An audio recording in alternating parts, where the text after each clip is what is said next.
নিতাই জয় রাধেশ্যাম জয় রাধেশ্যাম জয় রাধেশ্যাম জয় Nitai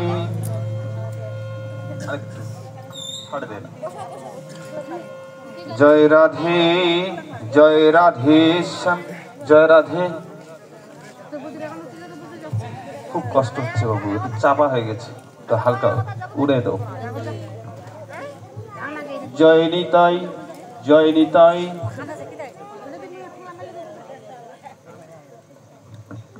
hello hello, হরে কৃষ্ণ হরে Krishna, hello হরে Krishna, hello.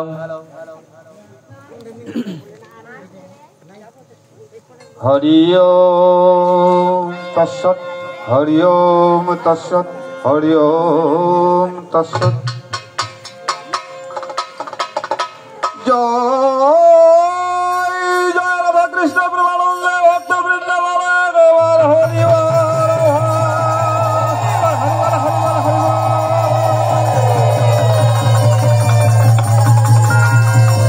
ও দয়াল রে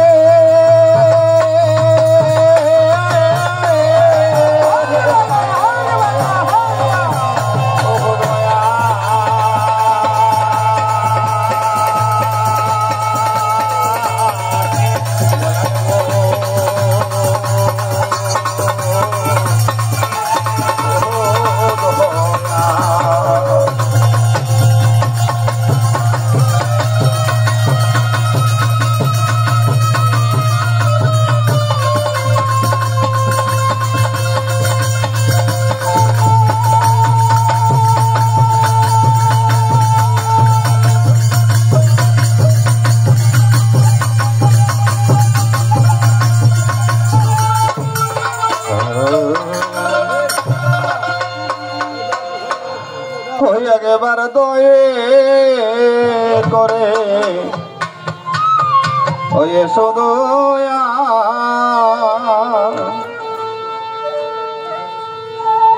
ওই এসো এই ভক্তির হৃদয় মাঝারে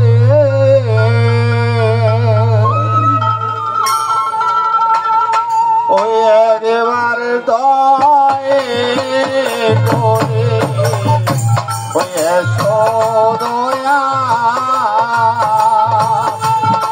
একবার দয়ে করে এসো দয়া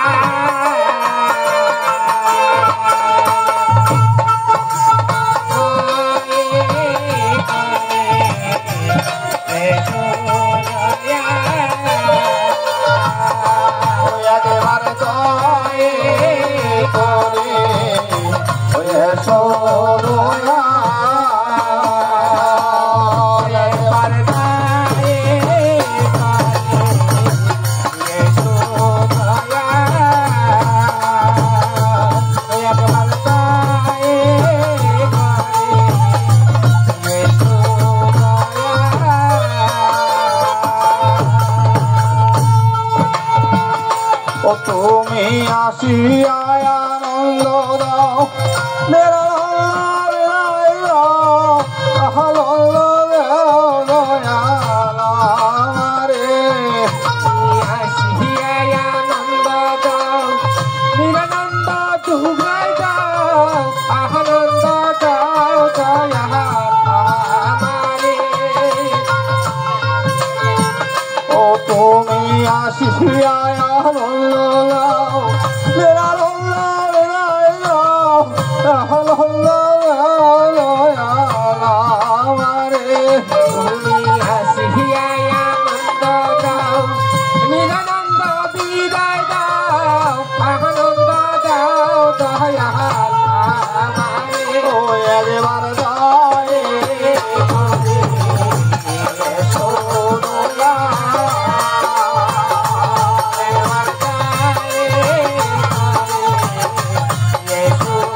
আর ভাব দিয়ে বলছে, কি বলছে জানো?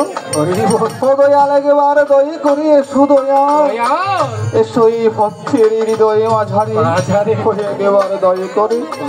ও দয়াল তুমি আসিয়াই আনন্দ দাও, নিরানন্দ বিদায় দাও, আনন্দ দাও সে দয়াল আমার। এই দয়াল অনাদির আদি গোবিন্দ যদি আমাকে কৃপা না করে আজকে এই বৃন্দাবন মাঝে আমি কিছুই বলতে পারবো না। আর এই গোবিন্দের কৃপা পেলে গো এই বৃন্দাবন হয়ে যাবে আমার সোনায় সোহাগা নিতাই নিতাই গর্ব। ও তুমি আসিয়া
জীব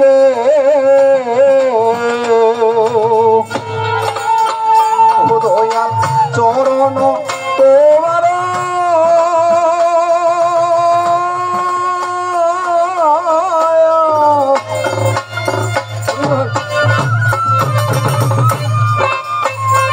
আর সাধু শক্তি নয় আমার নাই ভক্তি জ্ঞান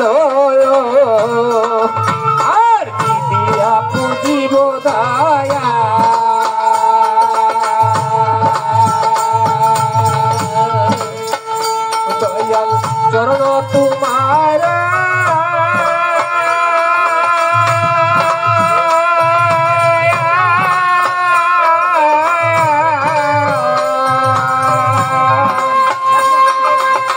সাধন শক্তি আমার ভক্তি জ্ঞান আর দিদি জীব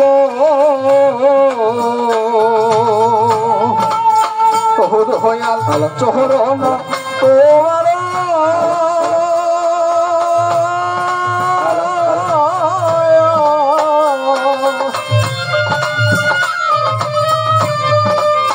ওই দেখো সাধন শক্তি নাই আমার নাই ভক্তি জ্ঞান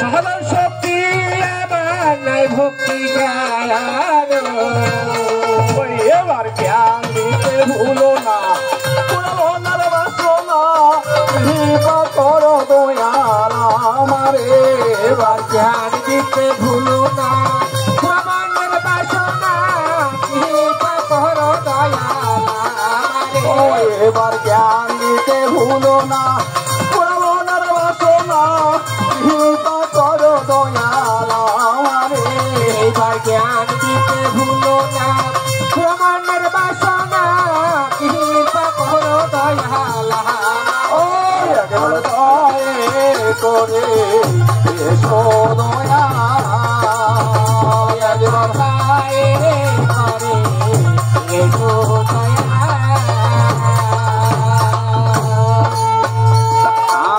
পড়িয়াছি মায়ার জালে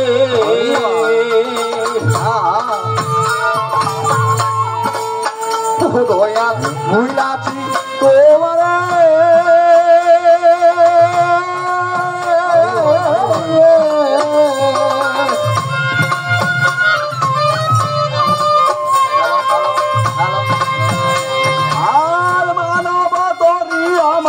ডুবিল কুলে হ্যালো হ্যালো পড়ে আছি মায়ার জালে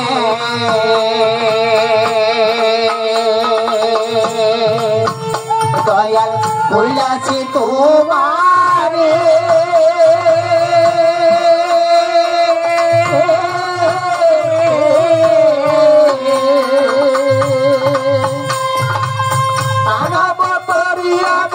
ডুবিল কুলে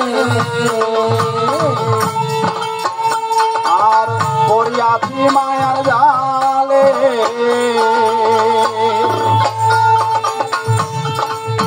ও দয়াল ভুলাছি তোমারে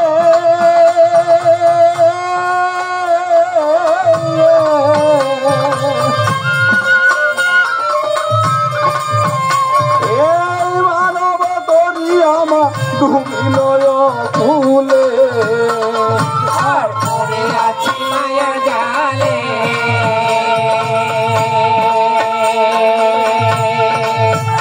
দয়াল ভুলাছি তোমারে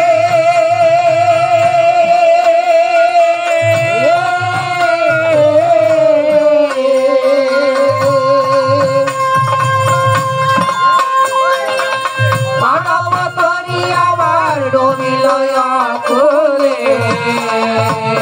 সাধু ভাই হ্যাঁ বলো ভাই বলো ও দয়াল গই আমার আমি পড়িয়াছি মায়ার জালে ও দয়াল হইলাছি তোমারে এই যে মানব তরি আমার ডুবিল কুলে তাই সান মাস্টার দা খুবই কষ্ট হচ্ছে কথাগুলো বলতে একটু হালকা তাহলে এই জগতের বুকে নাকি শুনিয়াছি যেখানে সাধু গুরুর আগমন হয় সেখানে এই নতুন নব বৃন্দাবন গঠিত হয়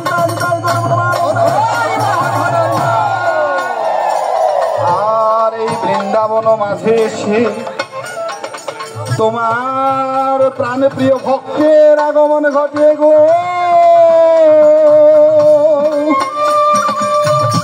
আর এই ভক্তের চরণ ধুলি পাবার আসে প্রতি বৃন্দাবনে আমরা ছুটে এসেছি ভক্তের চরণ ধুলি পাবো বলে নিতাই নিতাই করে প্রমানন্দ তাই প্রণাম হই দি যাব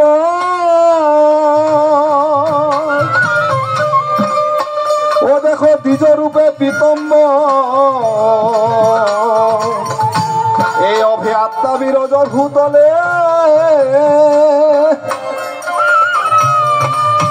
আর সারা দিলে এই দ্বিজ বরে কিনা হয় দ্বিজ ধামে ধর্ম কামক্ষ ফলে তাই যে গ্রামে হয় দ্বিজের বিশ্রাম সেই গ্রাম হয় মোক্ষ ধাম হেরিলে জীবনে আসে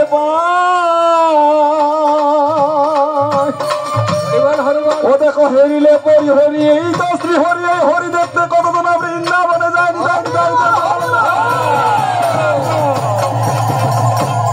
তাই প্রণাম হই রাধারানী মা শিব শিবানী তিলকের কোটি তুমি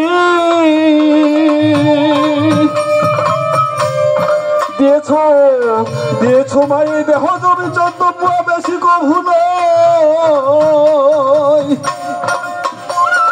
আমি এ জমি লইয়া এলাম হবে আবাদ করবো ভক্তি ভাবে তর্জমা যদি কিছু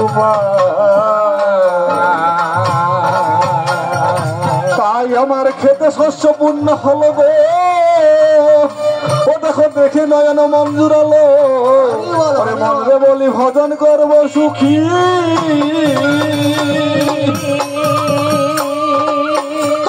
তখন আমার কর্ম দোষে ছয় বেটাই জুটে সেই পাকা ধানকে নষ্ট করে বসে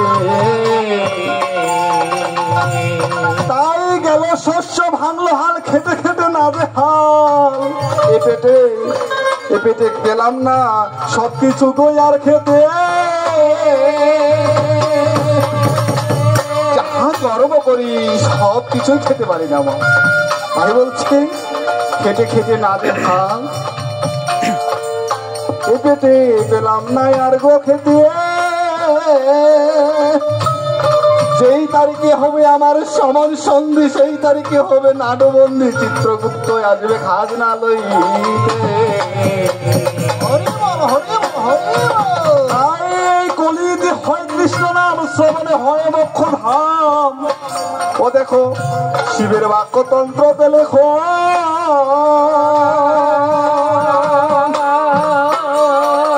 হাতে নাই মা একটি পাই কি করে আজ রক্ষা পাই কোথায় আছো গোলকের বৃন্দাবনের হরি যাই যাই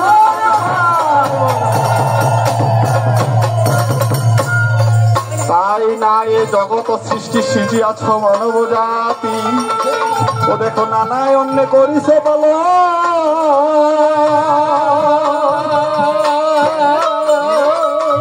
তুমি সকলের কর্তা তুমি সেই সর্বদাতা তুমি ছাড়া নাহি কোন তাই তোমারও কৃপা পেলে বৃন্দাবন মাঝে সাধু সঙ্গ করবো মধুরা ধার ভাবাবেশে নিতাই নিতাই করবে আনন্দ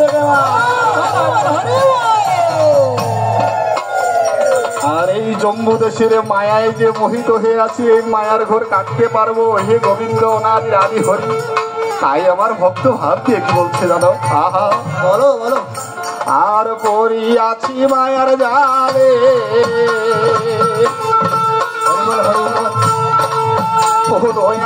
ভুলাছি তোমার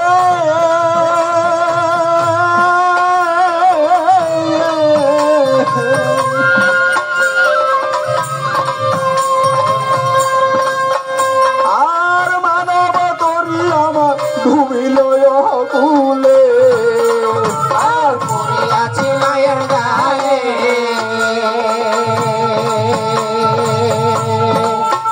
দয়াল বলেছি তোমারে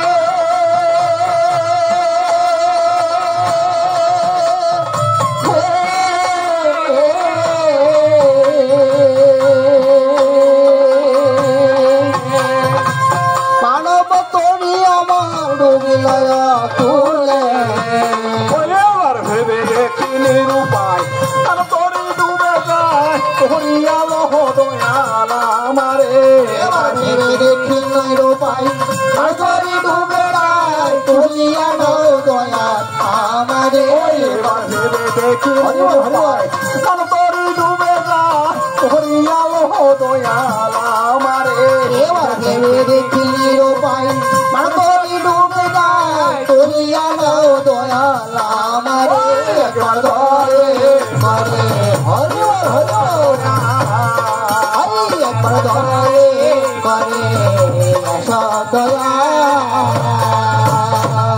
এই ভগবানকে পেতে হলে নাকি ভগবানের রাস্তায় আসতে হয় আর এই ভগবানের কাছে গেলে নাকি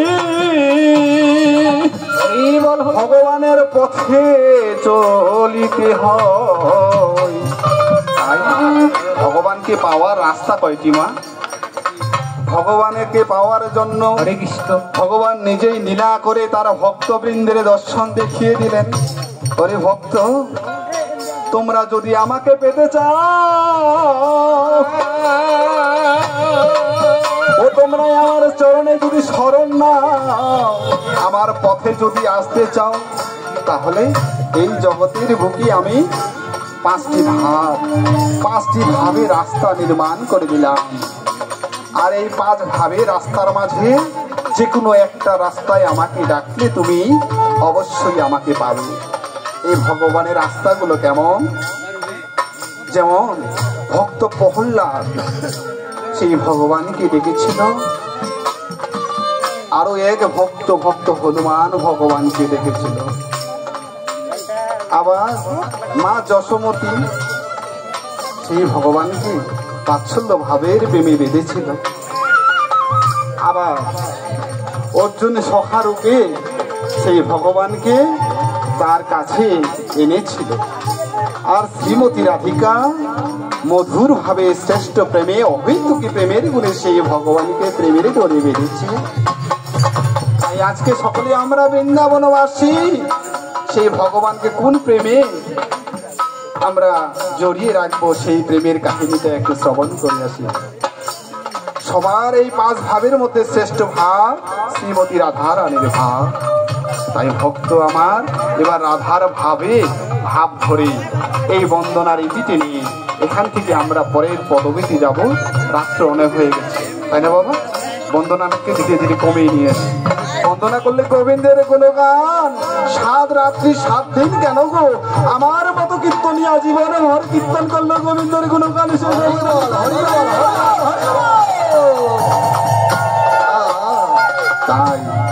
তাই ভক্তই আমার বলছে আমরা আজকে বৃন্দাবনবাসী কিভাবে ভাব ধরবো আর সবাই কিভাবে হরিধ্বনি এবং হরির গুণগানে মাতোয়ারা হয়ে সেই ভাব ধারণ করছি। সকল ভক্তবৃন্দে মা প্রস্তুতি নাও, অনুধ্বনি হরিধ্বনি হবে, ঠিক আছে?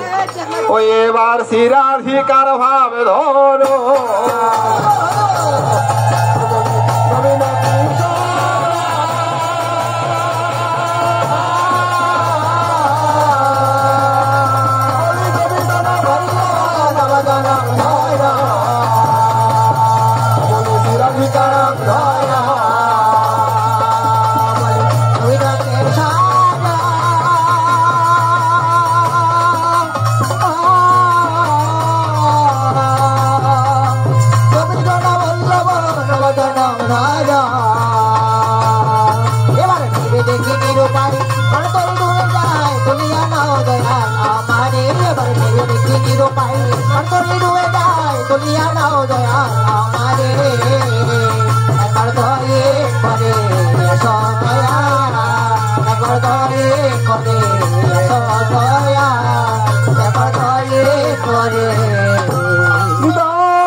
সকলে একবার বলো মা রাধে রাধে রাধে রাধে, সবাই জোরে জোরে রাধে রাধে। ওমা বৃন্দাবনের একটি সুর, সেখানে শুধু রাধার নাম হয়। ভগবানকে যারা বৃন্দাবনে ভ্রমণ করে এসেছেন সেখানে রাধা নাম ছাড়া কেউ জপ করে না। তো আমি একটু পরীক্ষা করতে চাই এখানে আমাদের বৃন্দাবন হয়েছে নাকি। সবাই রাধে রাধে বলবেন, রাধে রাধে রাধে রাধে রাধে রাধে। তাই সাধুগুরুর মুখে শুনতে পাই যেখানে হয় সাধুগুরুর আগমন সেখানেই হয় নব বৃন্দাবন। আজকে মা আমরা সকলে বৃন্দাবনবাসী, তাই না মা? বৃন্দাবনে কেন আসি মা? আমরা ভগবানের সান্নিধ্য লাভ করার জন্য, তাই না? তাহলে ভগবানকে আমরা লাভ করার জন্য আসি, কিন্তু লাভ করতে পারি না। ভগবানের দেখা পাই এখানে এসে পাই না। কখন পাবো? এই ভগবানের দর্শন যখন আমরা দিব্য জ্ঞান লাভ করব, যখন আমাদের ত্রিনয়নকে প্রজ্বলিত করতে পারবো। এটা কিভাবে করা যায়? এই ভক্ত এত বৃন্দাবন, এত মথুরা ধাম, এত তীর্থ তীর্থালয়ে ভ্রমণ করার পরও ভগবানের লাভ করতে পারে না। এই না পারার কারণগুলো ফুটাই তুলবো। এগুলা তোলার পরে আমরা শিখে নেবো সেখান থেকে যেভাবে ভগবানের সান্নিধ্য পাওয়া যায়। ও বলি মনের বেদনা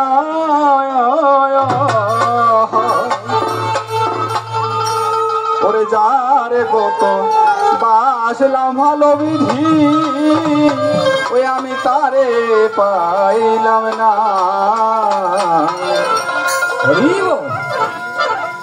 ওই আমি কোথায় গেলে পাবো তবে,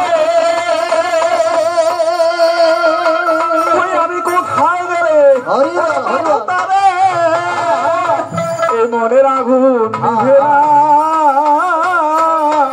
ওই আমার আগুন নিভে না। হরি বল হরি বল। বলি মনের বেদনা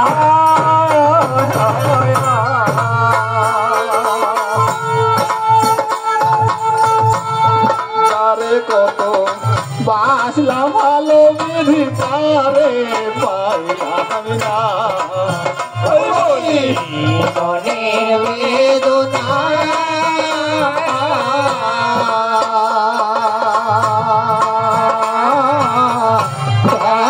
কত পাইলাম ভালো বিধি তারে পাইলাম না। মনের বেদনা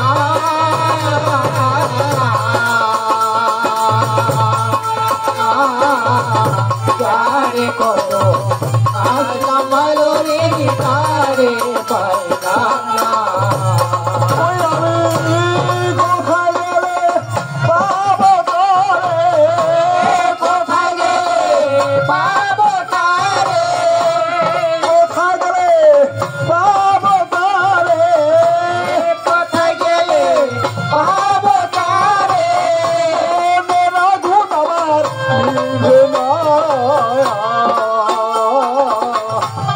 যারে কত পাইলাম ভালো বিধি তারে পাইলাম না মনের বেদনা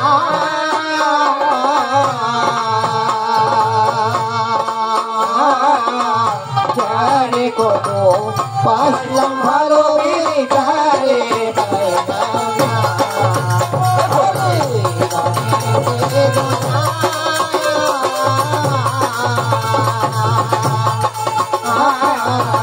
যারে কত পাইলাম ভালো বিধি তারে পাইলাম না ও সাধু ভাই ভক্ত বলল ও বলি মনের বেদনা যারে কত ভালোবাসলাম বিধি তাহারেই পাইলাম না। এই পৃথিবীর বুকে ভগবানকে আমরা কত ভালোবাসি সেই ভগবানের দেখা এই জীবনে কখনো পাইনি। এই ভগবানের সাথে একবার আমরা দেখা করেছি গো ও মা কোথায় এই ভগবানের দেখা করেছি ও বাবা কোথায় দেখা করে এসেছি আমরা এই মর্তধামে জানো না আমাদের কাহারও স্মরণ আছে না কাহারও স্মরণ নাই এই ভগবানের সাথে কোথায় দেখা হয়েছিল তাই ভক্ত তারা ভাবে কি বলছে জানো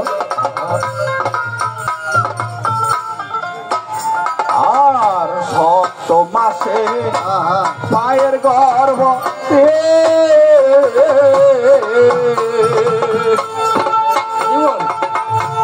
কতই কথা বলতাম রে বিধি নিরলে বসে আর মাসে মায়ের গর্ভতে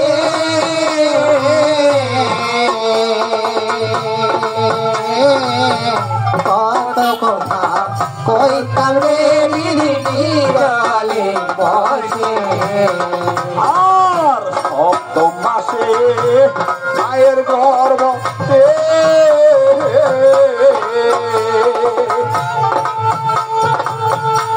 কতই কথা বলতাম রে বিধি নিরলে বসে আর সপ্ত মাসে মায়ের গর্ভতে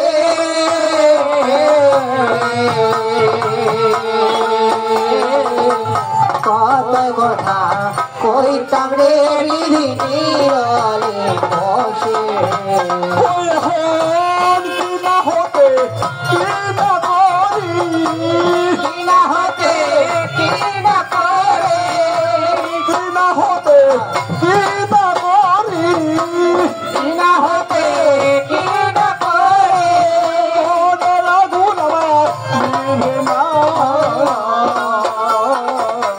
যারে কত পাগলা ভালো তারে পাইলাম না মনের বেদনা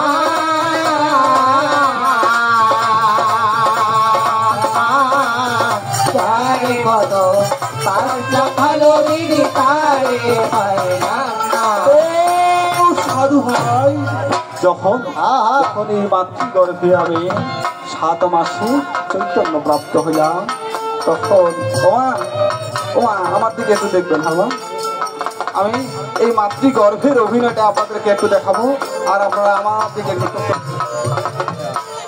তাহলে মা আপনাদের ধর্ম হবে তাহলে আপনাদের পুণ্য হবে এই বৃন্দাবনে এসে আপনাদের সেই পুণ্য লাভ হবে আর এই 7 মাসে যখন এই মাতৃগর্ভে আমি চৈতন্য দিলাম তখন এই 7 মাসের বাচ্চাটা মা 7 জন্মের কথা বলতে পারে আর 7 জন্মের কথা যখন মনে পড়ে গেছে তখন গোবিন্দকে বলছে দয়ালি গুরু আমি এই ভব পারে যাব না এই ভব পারে পেয়েছি কত আমি জ্বালা যন্ত্রণা এই ভব পারের মানুষ দেখো মায়াবাদী হয় মায়ায় মোহিত করে আমায় রাখিবে সদা এই কথা যখন ভগবানকে বললাম, বলছে ভক্ত তুমি যদি ভগবানে জম্বু দেশে না যাও, তোমার মা 10 মাস 10 দিন তোমাকে গর্ভে রাখার পরে মৃত্যুবরণ করবে। আর মৃত্যুবরণ করলে মাতৃহত্যা পাপ হবে। আর এই মাতৃহত্যা পাপের দায়ে তোমাকে আবার নরক যেতে হবে। এই জীব যখন 7 জন্মের কথা বলতে পারে, তখন বলছে গোবিন্দ গো, এই নরকের যন্ত্রণা বড় ভয়াবহ, এই নরকে আর যেতে চাই না। তাহলে তুমি আমাকে জম্বু দেশে যাওয়ার পরও কিভাবে তোমার কৃপা লাভ করব, কিভাবে তোমার চরণে আমি আশ্রয় নিতে পারবো, কিভাবে তোমার কাছে আমি থাকতে পারবো, তোমাকে প্রাণ ভরে ডাকতে পারবো, আমার উপায়ে বলো নিতাই নিতাই।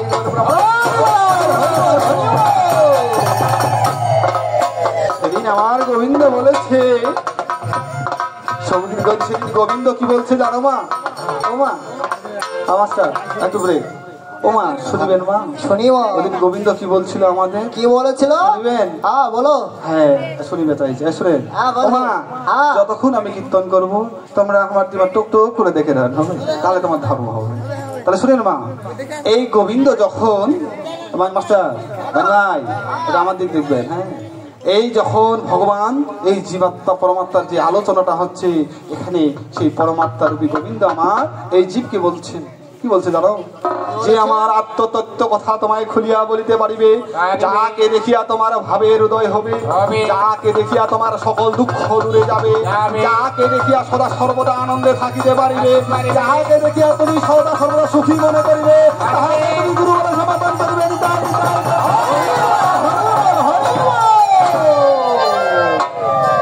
তাহলে যে গুরুর ভজনা করলে আনন্দে থাকা যায়, যে গুরুর পূজা করলে সুখী হওয়া যায়, যে গুরুর সেবা করলে ভব জ্বালা কেটে যায়, যে গুরুর আরাধনা করলে নিজের জীবন এই যন্ত্রণার সাগর থেকে সুখের সাগরে পরিণত হয়, সেই গুরুর ভজনা করতে হবে না আমার? নিতাই নিতাই প্রেম সে একেবারে। আর তাই ভক্ত আমার বলছে, দাদা একটু বাসিটা দাও তো। মাস্টার, এই মাস্টার আমাদের দেখবে। তাহলে মা, এই 7ম মাসে মায়ের গর্ভে আলোচনায় ভগবান আমাদেরকে নির্দেশ দিলেন, ও মা ধর্মটা কি? ধর্মটা জানতে হবে। ধাতু প্রত্যয় যোগে ধর্ম শব্দটি গঠিত হয়। ধর্মকে যে ধারণ করতে পারে সেই হলো ধার্মিক। পিতৃবস্তু যে রক্ষা করে চলে সেই হলো ধার্মিক। যে নিজের মানুষের মানুষত্বকে জাগ্রত করতে পারে সেই হলো ধার্মিক। যে সদা সর্বদা গীতার জ্ঞান অধ্যয়ন করে নিজের পথে চলে, ধর্মের অনুশাসন মেনে নিজের রাস্তায় সৎ পথে গমন করে, সেই গোবিন্দের চরণ লাভ করতে পারেনি। তাই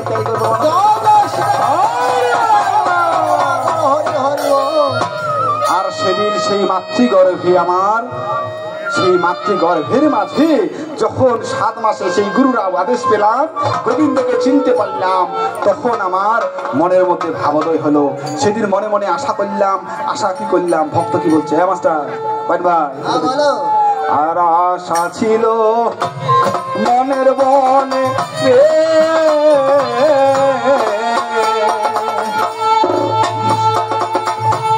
ভালোবাসার মালা দিয়া দয়াল ভান্ডার দিতাম রে। আশা ছিল মনে বনে রে,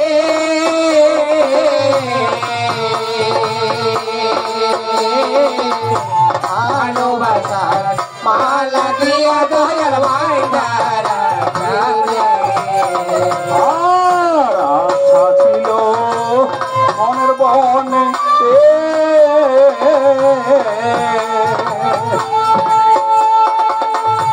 ভালোবাসার মালা দিয়া দয়াল ভান্ডার দিতাম রে। আশা ছিল মনে বনে রে,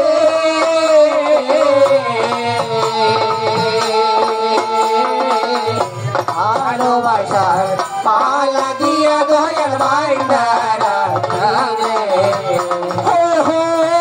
কি না হবে, কি না করি, কি না হতে, কি না করে, কি না হতে,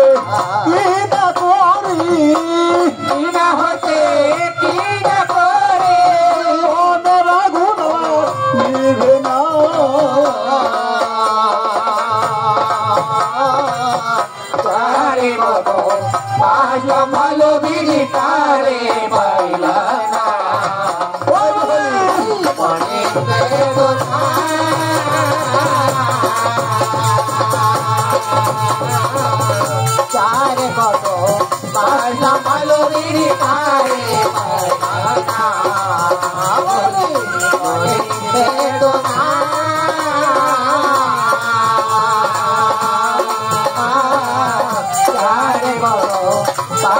ভালো দিদি পারে সাধু ভাই ধর্মটা কি? এই ধর্মটা সম্পর্কে আমি জানি। হরি বল। এই ধর্ম কি? এই ধর্ম কি বস্তু? এই ধর্মটাকে কিভাবে ধারণ করতে হয়? সাধু গুরুর মুখে যাহা শুনেছি তাহা একটু বলার চেষ্টা করি, তাই না? ওই যেমন ধর্ম, এই ধর্ম হলো একটা নৌকার মাঝি যেমন নৌকাটি চালায়, নৌকার মাঝি না থাকিলে নৌকা যাবে ও জায়গায়। হরি বল। এই ধর্মটা হলো একটা নৌকার মাঝি, যারা ধর্মের পথে চলে তাদের একজন মাঝি রয়ে থাকে এই নৌকার। এই দেহ ভাণ্ডটাকে নৌকা স্বরূপ যদি আমরা মনে করি, তাই না বাবা? তাহলে এই দেহ ভাণ্ডটাকে তরানোর জন্যই আমরা কিন্তু এই বৃন্দাবনে এসেছি, কিছু জানার জন্য, কিছু শেখার জন্য। মাস্টার বান ভাই এক ধরেন, হ্যাঁ, এই যে মায়েরা আমার উপস্থিত হয়েছেন, এই যে বাবারা আমার উপস্থিত হয়েছেন, অনেকে বৃন্দাবনে অনেক তীর্থস্থানে গিয়েছেন, কিন্তু ও বাবা আমরা এমনও হতভাগা হয়েছি, সাধুগুরুর চরণ ছুঁয়ে স্পর্শ করি, সাধুগুরুর চরণ ধরে ভক্তি করি, কিন্তু সেই গোবিন্দের কৃপা কোনো আমাদের কপালে জোটে না। যদি বাবা, তাই শাস্ত্রে গুরু মুখে শোনা গুরু কি বলেছি জানো মা? আহার ভক্ত বলো বলো। ভক্ত কি বলছি মা? কি বলেছে? ভক্ত ভক্ত দেখিস ভক্ত ঠিক আছে। কি বলছে মা জানো মা? কি বলেছে? ভক্ত ভক্ত ঠিক আছে। এবারে বলছে ওর চরণ ছাড়িয়া যে জন ধরে পায়, এই সাধু গুরুর বাজারে রেহাই, সেই ভক্ত হরিনাম করতে করতে ও মা কথাটা বোঝা গেছে? চরণ ছাড়িয়া যে ভক্ত ধরে পায়, সাধু গুরুর বাজারে হায়, সেই ভক্ত হরিনাম করতে করতে নরকে যায়। চরণ কি আর পাও কি জানার দরকার আছে না বাবা? এমনও হরিনাম আছে যে হরিনাম শ্রবণ করলে, যে হরিনাম করলে আমরা নরকগামী হব, এমনও হরিনাম আছে যে হরিনাম শ্রবণ করলে আমরা মোক্ষ প্রাপ্তি হব। তাই তাই আনন্দ দেবা।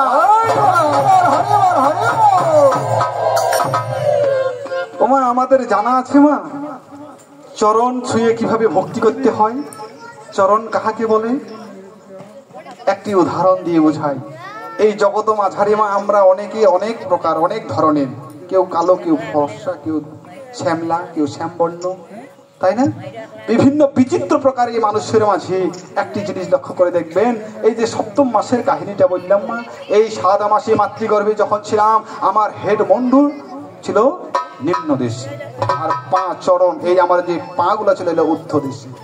আর এই অনাদি আদি গোবিন্দ আমার এই চরণের উপরে দাঁড়িয়ে দাঁড়িয়ে আমায় উপদেশ করেছে বিধায় আমার পায়ের তলাটা আজও চকচকা পরিষ্কার। ও মা সবারই পায়ের তলাগুলো একই দেখবেন, বিভিন্ন প্রকার বর্ণ যদিও আমাদের শরীরে রয়েছে, পায়ের তালার যে বর্ণটা সবারই সমান, তাই না বাবা? কারণ এখানে ভগবান বুঝাইলেন আমি সবাইকে সমান দৃষ্টিতে দেখি এবং প্রত্যেক ভক্তের চরণ কমলে আমি একটি স্থান দিয়েছি সেই 7 মাসের মাতৃগর্ভে। আর আপনার মতো আমার মতো ভক্তের চরণে সেই অনাদি আদি গোবিন্দ একদিন দাঁড়িয়েছিল বিধায় এই 7ম মাসে মাতৃগর্ভে আমায় উপদেশ দিয়েছিল বিধায় এই বৃন্দাবনে আসে আমরা ভক্তের চরণ ধরে নিতাই নিতাই করে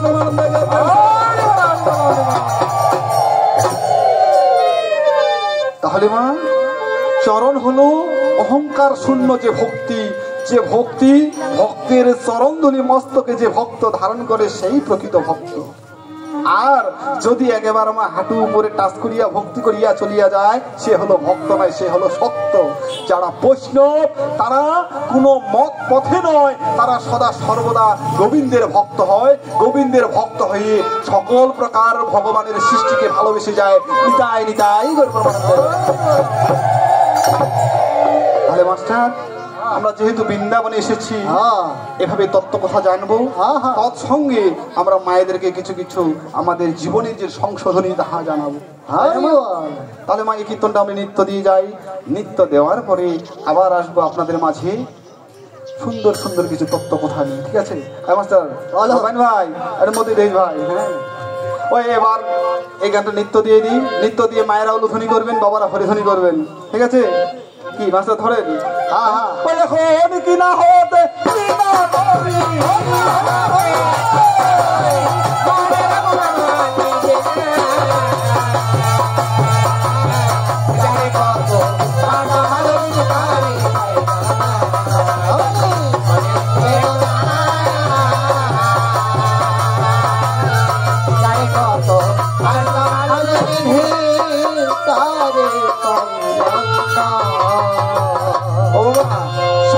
সবাই নিজের হাতগুলা ছাড়িয়ে নেবেন। সকলে মিলে বৃন্দাবনে যেহেতু আমরা কৃষ্ণ গুণগান করতে এসেছি, কিছু সময়ের জন্য তত্ত্বকথা শ্রবণ করবো, এরপরে একটু আমরা সকলেই সচিতানন্দে সেই ভগবানের গুণগান করব, ঠিক আছে মা? ভক্ত কি বলছে? ওরে কৃষ্ণ কৃষ্ণ বল, ওরে হরি হরি বল না রে মন পাখি, ওরে দিনে দিনে হায় সময় চলে যায়, কৃষ্ণ রে মন পাখি। মাস্টার কৃষ্ণ কৃষ্ণ বল হরি হরি বল না রে মন পাখি, কৃষ্ণ কৃষ্ণ বল হরি হরি বল না রে মন পাখি, আর ধীরে ধীরে হায় সময় চলে যায়, কৃষ্ণ রে মন পাখি, ধীরে ধীরে হায় সময় চলে যায়, কৃষ্ণ রে মন পাখি। কৃষ্ণের নাম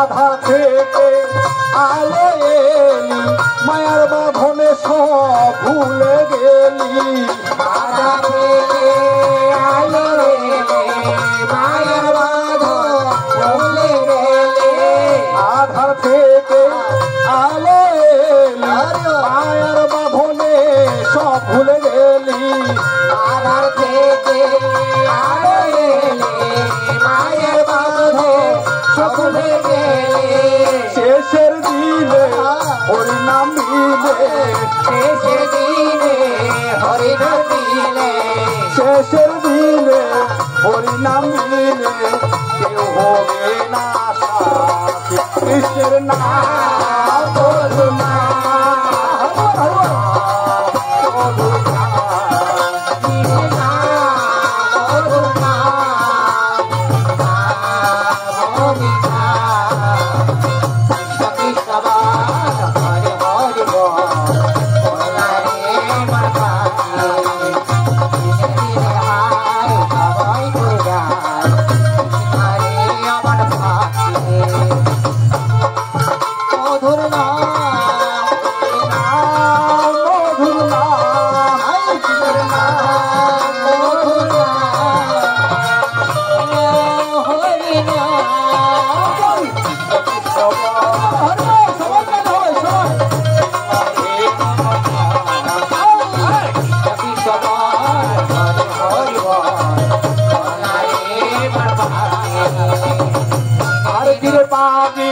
মানব জন না হয় অন্য জনিতে গমন, পারে মানুষ জন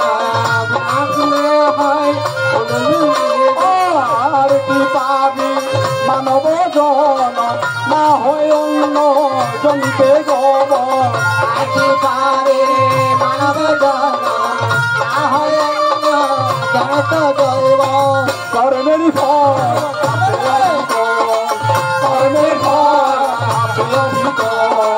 জগন্নাথে মনসে কৃষ্ণের নাম মধু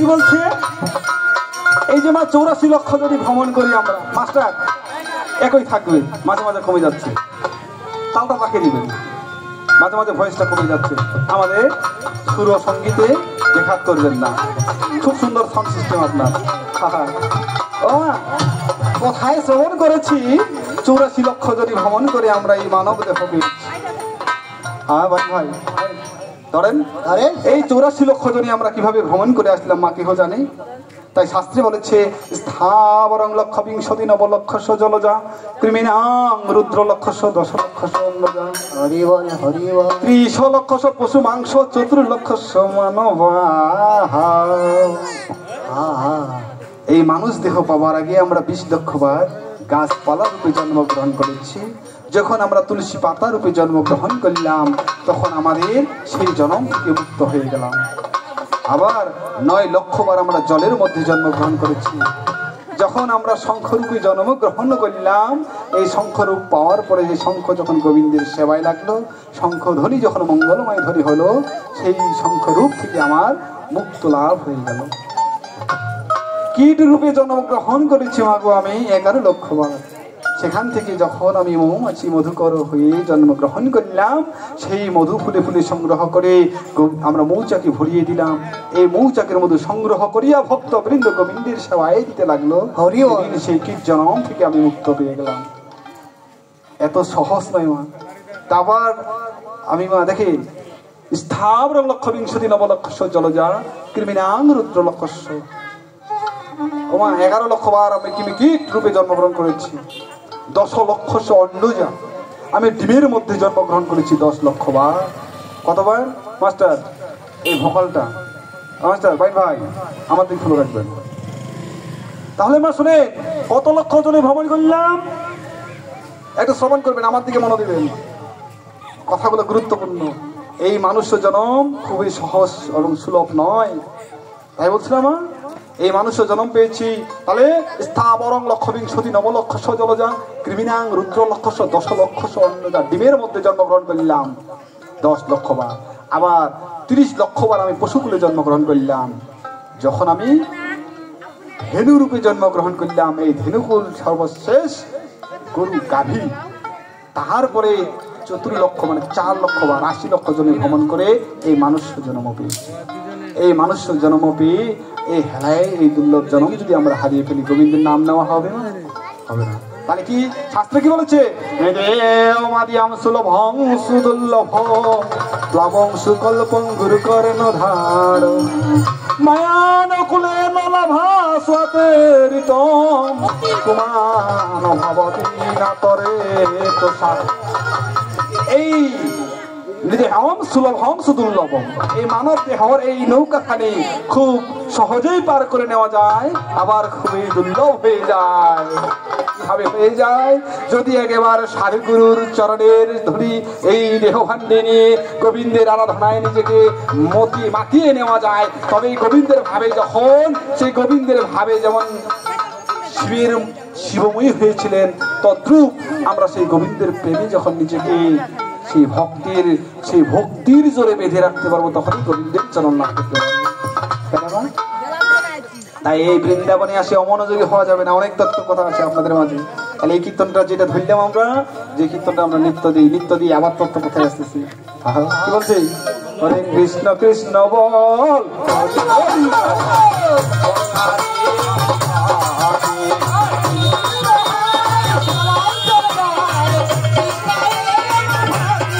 কৃষ্ণের নাম মধুর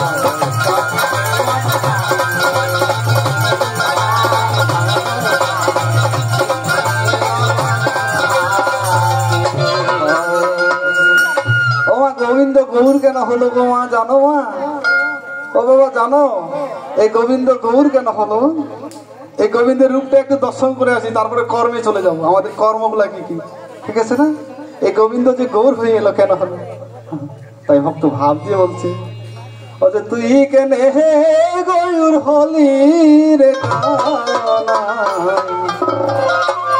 তুই কেন গৌর হলি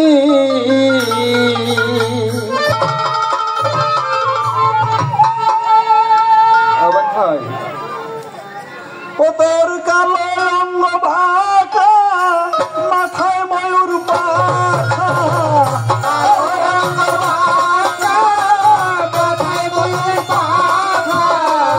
পুরা পাখি কোথায় লুকালে তুই কেন গৌর হলি তুই কেন হলি রে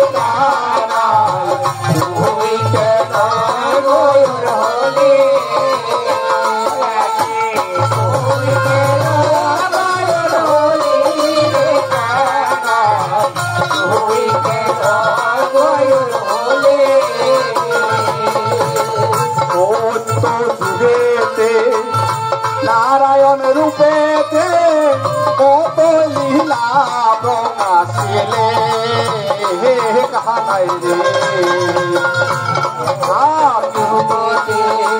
নারায়ণ রূপেতে কত লীলা প্রকাশিলে কাহানাই রে আর চোদ্দ যুগেতে নারায়ণ রূপেতে কত লীলা প্রকাশিলে কাহানাই রে স্বর্গ যুগেতে নারায়ণ রূপেতে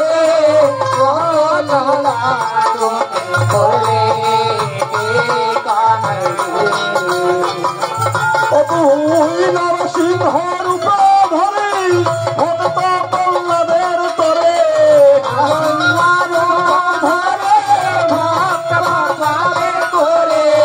ভক্ত প্রহ্লাদের তরে নরসিংহ রূপ ধরে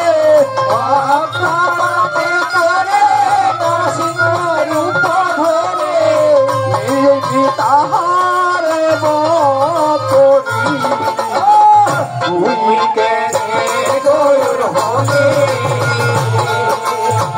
তুই কেন গৌর হলি তুই কেন গৌর হলি তুই কেন গৌর হলি তুই কেন গৌর হলি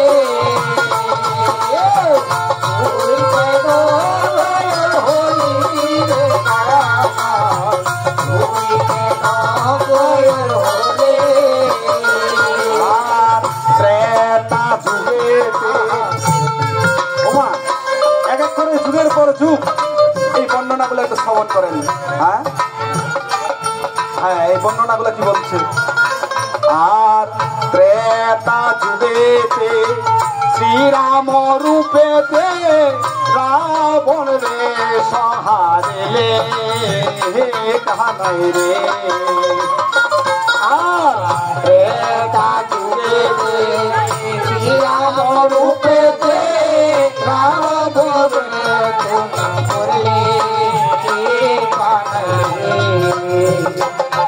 তুমি সঙ্গে লইয়া বানর গণ সাগর করলি বন্ধন সাগর করলি সঙ্গে লইয়া বানর গণ সাগর করলি বন্ধন সীতারে ধার করিলি তুই কেনে গৌর হলি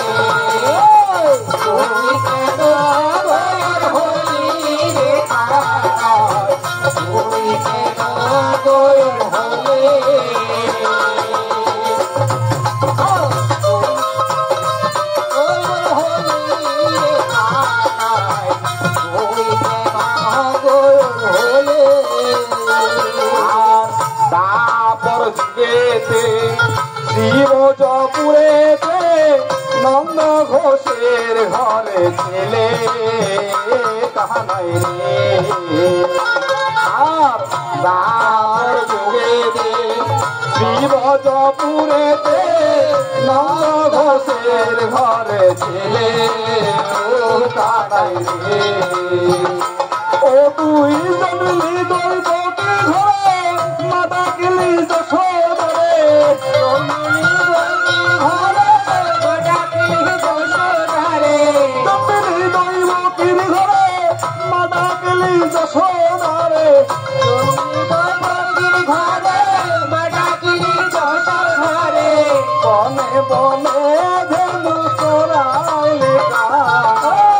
তুই কেন হলি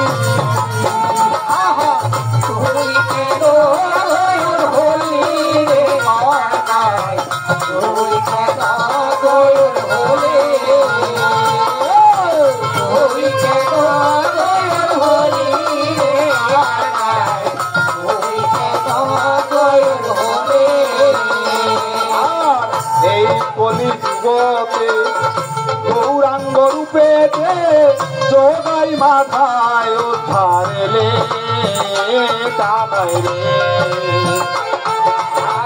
এই কলি যুগেতে গৌরাঙ্গ রূপেতে যোগাই মাথায় উদ্ধারেলে তুমি গেরুয়া বেশ ধারণ করে নামবে নামে দাঁড়ে দাঁড়ে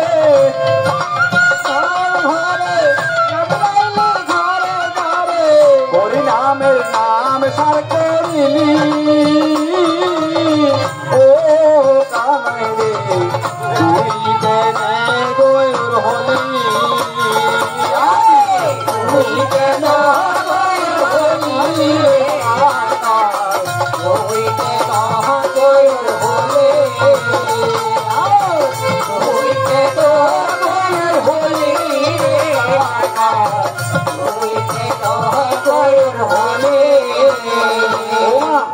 এই ভগবানের লীলা বড় চমৎকার মা, তাই না মা?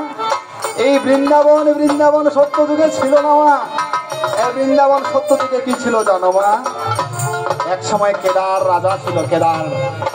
এই কেদার রাজার মেয়ে ছিল বৃন্দা। আর এই কেদার রাজা ছিল সেই গোবিন্দ বিষ্ণুর ভক্ত। এই বিষ্ণু ভক্ত কেদার রাজার মেয়ে বৃন্দা ভগবানের ভজনা করতে দেখতে ধীরে ধীরে এক সময় বিবাহ উপযুক্ত হয়ে গেল। তখন বলছে মা গো, তোমাকে তো পরের ঘরে যেতে হবে মা, তুমি তো বিয়ের উপযুক্ত হয়ে গেছো। কিন্তু এদিকে গোবিন্দের ভজনা ধ্যান ধারণা এমন ভাবে বৃন্দাকে শিখিয়েছে, তার পিতার পানিগুলো উল্টে পিতাকে বলছে, ওগো বাবা গো, তুমি না বলেছিলে বাবা জগতের পতি আগে জনা, যদি সেই বিষ্ণু জগতের পতি হয় তাহলে আমার এই জয়াময় জগতের পতির দরকার কি বা? তুমি আমাকে এই যে মহলের পাশে এই কেদার বনের মাঝে আমাকে একটা কুটির নির্মাণ করে দেয়া, আর সেই বৃন্দাবন মাঝে বিষ্ণুর একটি মন্দির, সেখানে সেই বিষ্ণুর আরাধনা করব আমি। আর সেখানে এই কথা সেই কাজ কেদার রাজা মেয়ের অবস্থা বুঝে তাকে সেই বনের মধ্যে আশ্রয় দিলেন। আর যখন কালে সেই বৃন্দা দেবী ভগবানের গুণগান করছে, আর সেখানে এমন দিব্য জ্যোতি তাহার মাস থেকে প্রকাশ হতে লাগলো। হরিনাম 12 বৎসর পূর্ণ হয়ে গেল, এক যুগ পেরিয়ে গেল, যুগের পর যুগ যাচ্ছে। আর হঠাৎ একদিন যমরাজ ধর্মরাজ সেই পথে যাচ্ছে। কে গো তুমি অবলা সুন্দরী, এই বৃন্দাবনে একলা কি করো? তোমার রূপের মোহিত হয়ে গেছি আমি, তুমি আমার সঙ্গে চলো ধর্মরাজ। আমি তখন বৃন্দা বলছে, না না না, আপনি কেমন ধর্মরাজ হে, আমাকে সরাসরি বিয়ের প্রস্তাব করতেছেন? আপনি আমাকে বিয়ের প্রস্তাবের জন্য তো একটি ঘটকের প্রয়োজন হয়। আপনার কি পাপের কোনো ভয় নাই? আমি নিজে স্বয়ং ধর্মরাজ, আমি নিজে স্বয়ং ধর্মরাজ, আমার পাপ কি? তুমি আমার রথে বসো, তোমাকে আমার সেই স্বর্গের আসনে স্বর্গের রানী করে রাখবো। কিন্তু বৃন্দা সেই ধর্মরাজের কামে মোহিত হলেন না। তখন কামে মোহিত না হয়ে তিনি গোবিন্দের কাছে প্রার্থনা করলেন, হে অনাদি আদি গোবিন্দ, তুমি ছাড়া আমার কেহ নাই। তুমি যদি আজকে আমার এই সতীত্ব রক্ষা না করো, তোমার ভক্তের মান কখনো থাকবে না, তোমাকে কেউ ভজনা করবে না। সঙ্গে সঙ্গে সেই জঙ্গলের সকল প্রকার ডালপালা দিয়ে যমরাজ বাধা পড়ে গেল। আর এদিকে নারদমণি মনে মনে ভাবছি, আমি যদি যমরাজকে রক্ষা করার জন্য যাই, নাকি আমাকেও বেঁধে ফেলে। কিন্তু এই কথা পৌঁছাই দিলেন শিব আর ব্রহ্মার কাছে। হে ব্রহ্মা, হে শিব, সেখানে ধর্মরাজকে বন্দী করে রাখা হয়েছে। জগতের মাঝে অধর্ম বিরাজ করবে, ধর্ম না থাকলে কলহ বিবাদ বেড়ে যাবে। এই জন্য সকল দেব দেবী উপস্থিত হলেন সেই কেদার বনের মাঝে। আর কেদার বনে যখন উপস্থিত হলেন, সেখানে সবাই বলল, বৃন্দা, তুমি ধর্মরাজকে ছেড়ে দাও বৃন্দা। হে হে দেবতা গো, আমি তখনই এই ধর্মরাজকে ছাড়তে পারি। আমি কখনো আমার জগতের পতিকে দেখিনি, কখনো আমার প্রাণ ভরে গোবিন্দকে দু চোখে দর্শন করিনি। এই গোবিন্দকে যদি আমার একেবারে কাছে এনে দিতে পারো, তবে আমি হরি বল হরি এই ধর্মরাজকে ছেড়ে দিতে পারি। তখন সবাই মিলে সেই গোবিন্দের প্রার্থনা করে বলছে, হে কৃষ্ণ করুণার সিন্ধু, বন্ধু,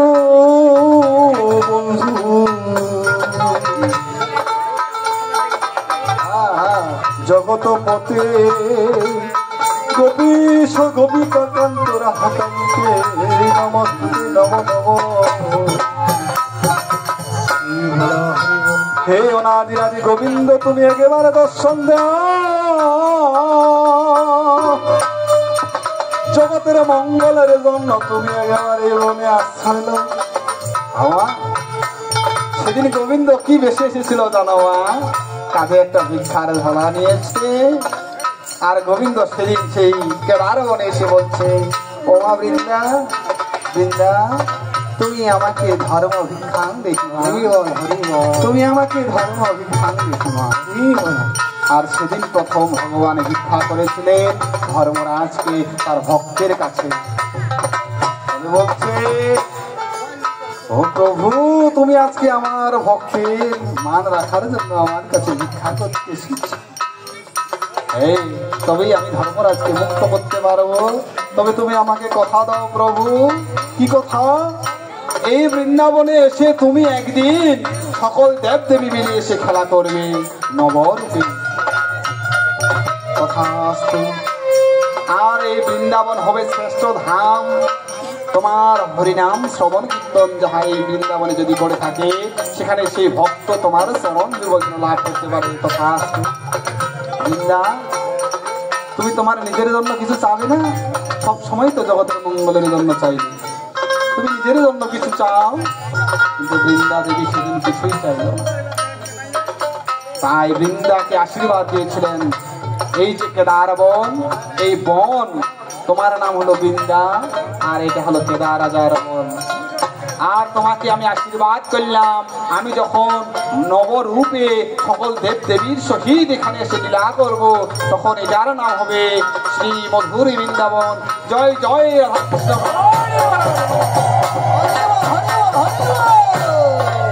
এই যে নব বৃন্দাবন ঘটনা করলেন, মা কি চমৎকার লীলা, তাই না মা? সংক্ষেপে বলে যাচ্ছি। তাহলে মা এই সুন্দর লীলা, এই বৃন্দাবন আমরা আজকে সাজিয়েছি কতই না সুন্দরভাবে, কিন্তু কর্মব্যস্ততার মাঝে সকলেই আমরা সেই গোবিন্দ গান করবো, কিন্তু মায়ায় মোহিত হয়ে আজকে সংসারের ঝামেলা নিয়ে পড়ে রয়েছি, গোবিন্দকে ভুলে গেছি, তাই না? তাই যাই গোর প্রামানন্দ গেবার এই লীলার মহিমা বর্ণনা করে শেষ করা যাবে না। তাই ভক্ত ভাবতে বলছে, আজি তুই কেন গোল হলি রে কানা, তুই কেন গোল হলি, তুই কেন গোল হলি রে কানা, তুই কেন গোল হলি, তুই কেন গোল হলি রে কানা,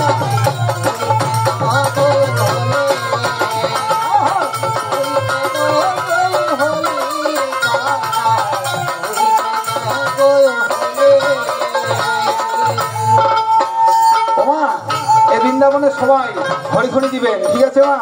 এই কীর্তনটা আমরা নৃত্য দিব। এই গোবিন্দের লীলা বর্ণনা করতে গেলে অনেক। ও মা, গোবিন্দের যে একটা বাঁশি রয়েছে না মা, এই গোবিন্দের বাঁশির সামনে মা সুন্দর একটি মাছের মাথা দেখা যায়। এই মাছের মাথা দেখেছেন কখনো? বাঁশির সামনে, হ্যাঁ মাস্টার ভাই ভাই ধরে থাকে। হ্যাঁ, এই বাঁশির সামনে যে মাথাটা রয়েছে, এটা কিসের? মকর মাছের মাথা। আর এটা কেন মা গোবিন্দের মুখের সামনে গিয়ে বাঁশির মাথায় থাকলো জানো? নন্দ রাজা একদিন একাদশীর দিনে অন্ন ভক্ষণ করেছিলেন, আর একাদশীতে অন্ন ভক্ষণ মহাপাপ, পঞ্চশস্যের মধ্যে পাপ লুকায়িত থাকে। মাস্টার, এই পঞ্চশস্য একাদশীর দিনে গ্রহণ করা যায় না, কিন্তু নন্দ রাজা ভুলে সেটা গ্রহণ করেছে। পিতার এই পাপ মোচনের জন্য বলল, বাবা গো, কৃষ্ণ বলছে তুমি পাপ মোচনে একটা ব্যবস্থা করো, যে গঙ্গা তীরে গিয়ে যাও, গঙ্গা স্নান করে এসো।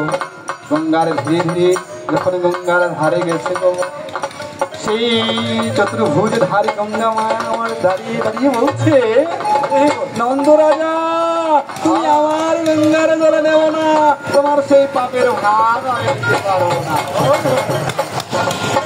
এই কথা শোনার পরে সেখান থেকে ঘুরে এসে আবার বলছে, কৃষ্ণ ও বাবা, আমি গঙ্গা তো আমাকে গ্রহণ করলো না, কোথায় যাবো? তুমি ধত্রীমার কাছে যাও।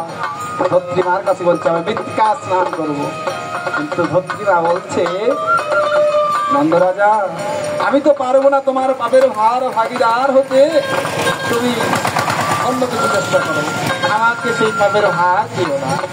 তারপরে বসে বসে একলা গঙ্গার তীরে মৃত্তিকা গ্রহণ করলো না, সেই জল গঙ্গা গ্রহণ করলো না, ভাবতেছি এবার কি করা যায়।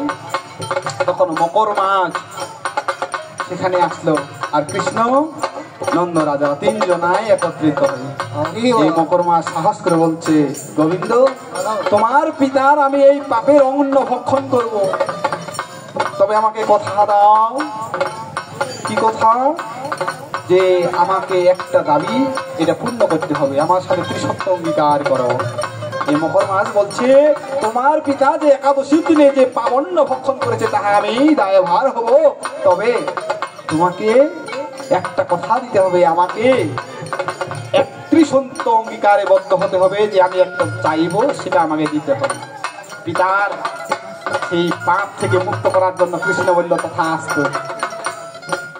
ওনার পিতা যখনই নন্দ রাজা বমি করলো বোমা, তখন এই মকর মাছ হা করে সেই বমিটাকে গ্রহণ করলো, আর বলছে, কৃষ্ণ তুমি আমার মস্তকে তোমার সুদর্শন চক্র ছেদন করে দাও, তাহলে আর ছেদন করার পরে এই যে আমার মস্তকটা থাকবে, তোমার কৃষ্ণের মাথায় আমায় বাঁশির সুরের মধ্যে মধুর সুরে বাঁশি বাজাবে, সেই বাঁশি অগ্রভাগে আমায় রাখিবে। আর সেখানে থাকলেও মা কেউ যদি গোবিন্দের চরণে গোবিন্দের কাছে থাকে তখন কি তার পাপ গায়ে লাগে? এই মকর মাছ কত চালাক দেখেন। সেই কৃষ্ণের পিতার নন্দের পাবান্ন ভক্ষণ করার পরে নিজের মস্তক ছেদন করে নিতে বললেন, আর গোবিন্দের সেই বাঁশির অগ্রভাগে থাকতে বললেন। তখন থেকেই মকর মাসের সেই চিত্র, ওমা হরিনাম শ্রবণ করেন নাই, সেখানে সেই মকর মাসের চিত্র কখনো ভেবেছেন? হ্যাঁ, গোবিন্দের লীলা চমৎকার, বহুত খুশি লীলা। এই লীলা বর্ণনা করে শেষ করা যাবে না। আমরা কর্মে আসবো, আমাদের কর্মগুলা কি করা দরকার। গোবিন্দের মস্তকে যে আমরা ময়ূরের পাখা দেখতে পাই, এটা কোথা থেকে আসলো? যখন সেই কৃষ্ণ অনাদি আদি গোবিন্দ বিরজার কুঞ্জে গেল, সেদিন কিন্তু কৃষ্ণের বাঁশির সুরা রাধা রাধা বলে না, সেদিনে বলেছে বিরজা বিরজা।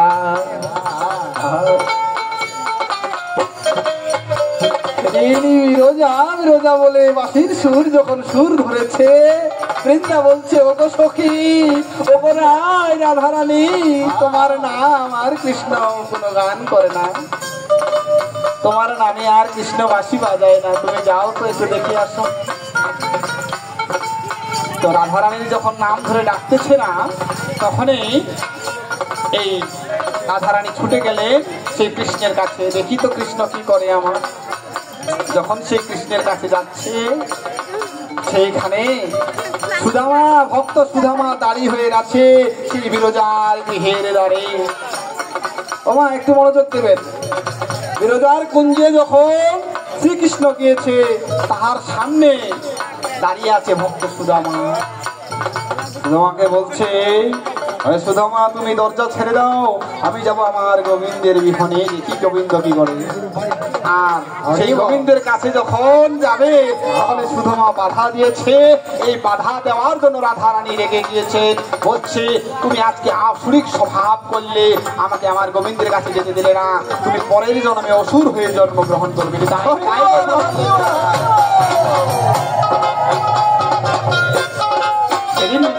সুদামা বলছে, তুমি যেহেতু আমাকে অভিশাপ করলে, আমি মনে করে পাইলাম তাপ, তাই তোমাকেও অভিশাপ দিলাম বাপ, 100 বৎসর তুমি কৃষ্ণের দেখা পাবে না।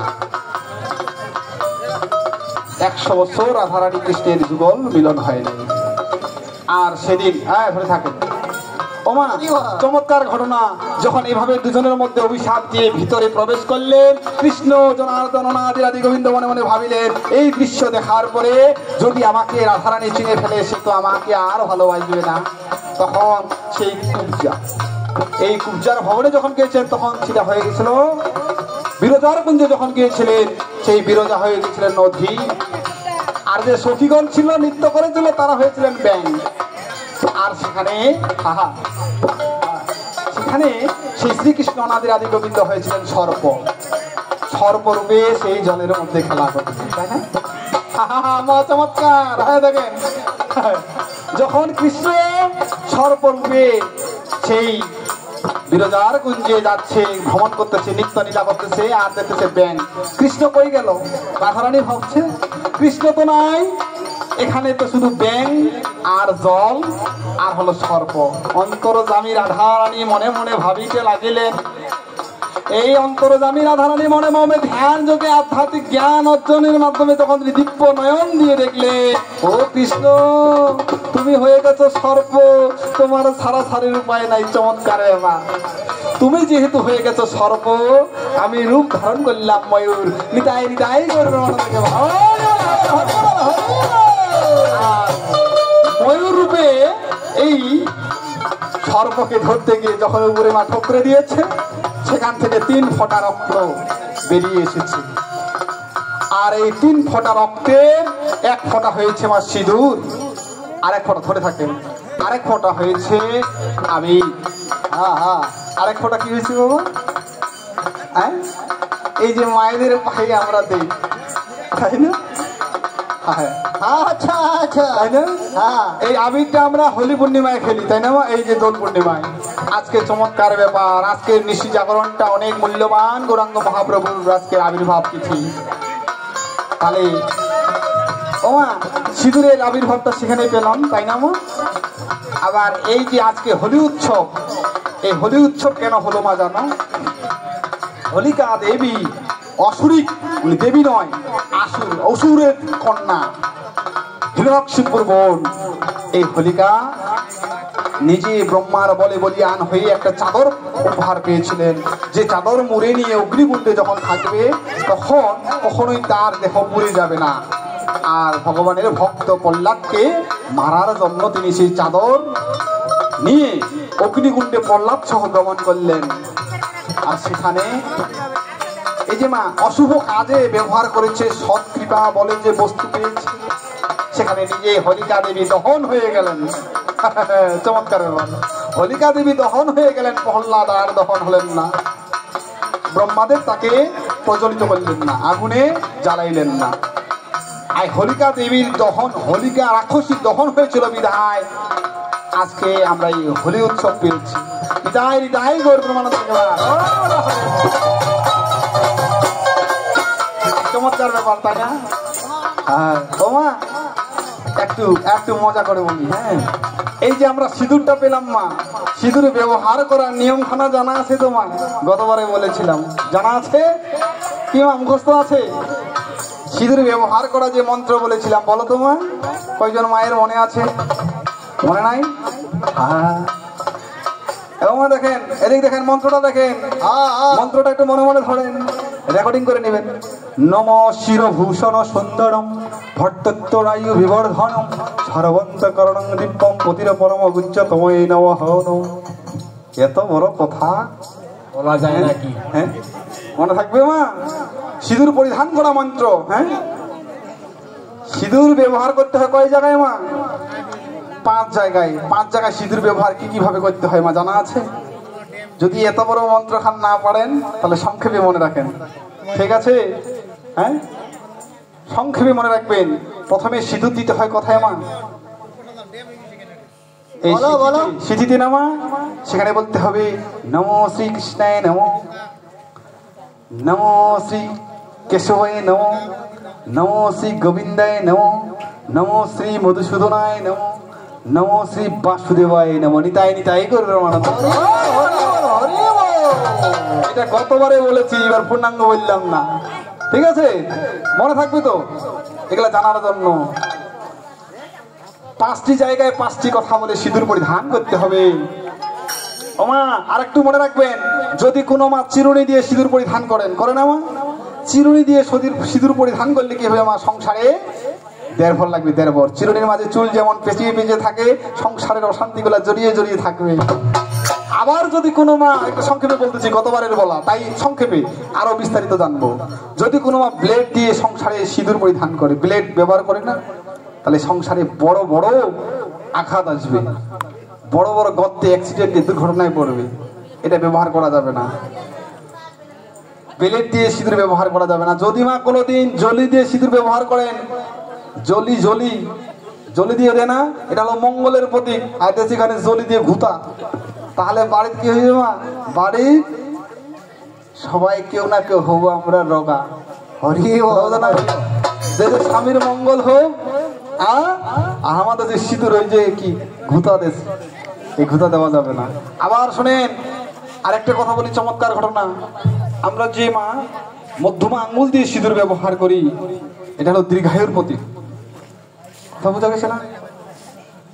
এই দেখেন, এদিক দেখেন, মনোযোগ দিবেন। সিঁদুর পরিধান করার বিধানগুলো মনে মনে রাখবেন। এই যে অনেক মা মাথায় ঘোমটা দিয়ে আছেন না মা, মাথা ঘোমটাটা কখন দিয়েছেন মনে আছে? এটা তত্ত্ব কথা শুনে যান মাস্টার। এই মাথার ঘোমটা স্বামী যেদিন সর্বপ্রথম সিঁদুর দান করেছে সেদিন এই ঘোমটা দিয়েছে। ঘোমটা দেওয়ার কারণটা কি?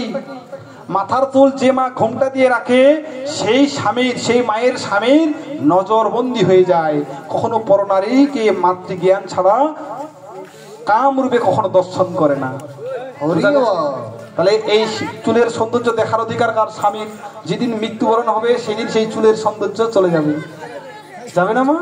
তাহলে এই চুলের সৌন্দর্য কাউকে বাইরের পরপুরুষকে দেখানো যাবে না।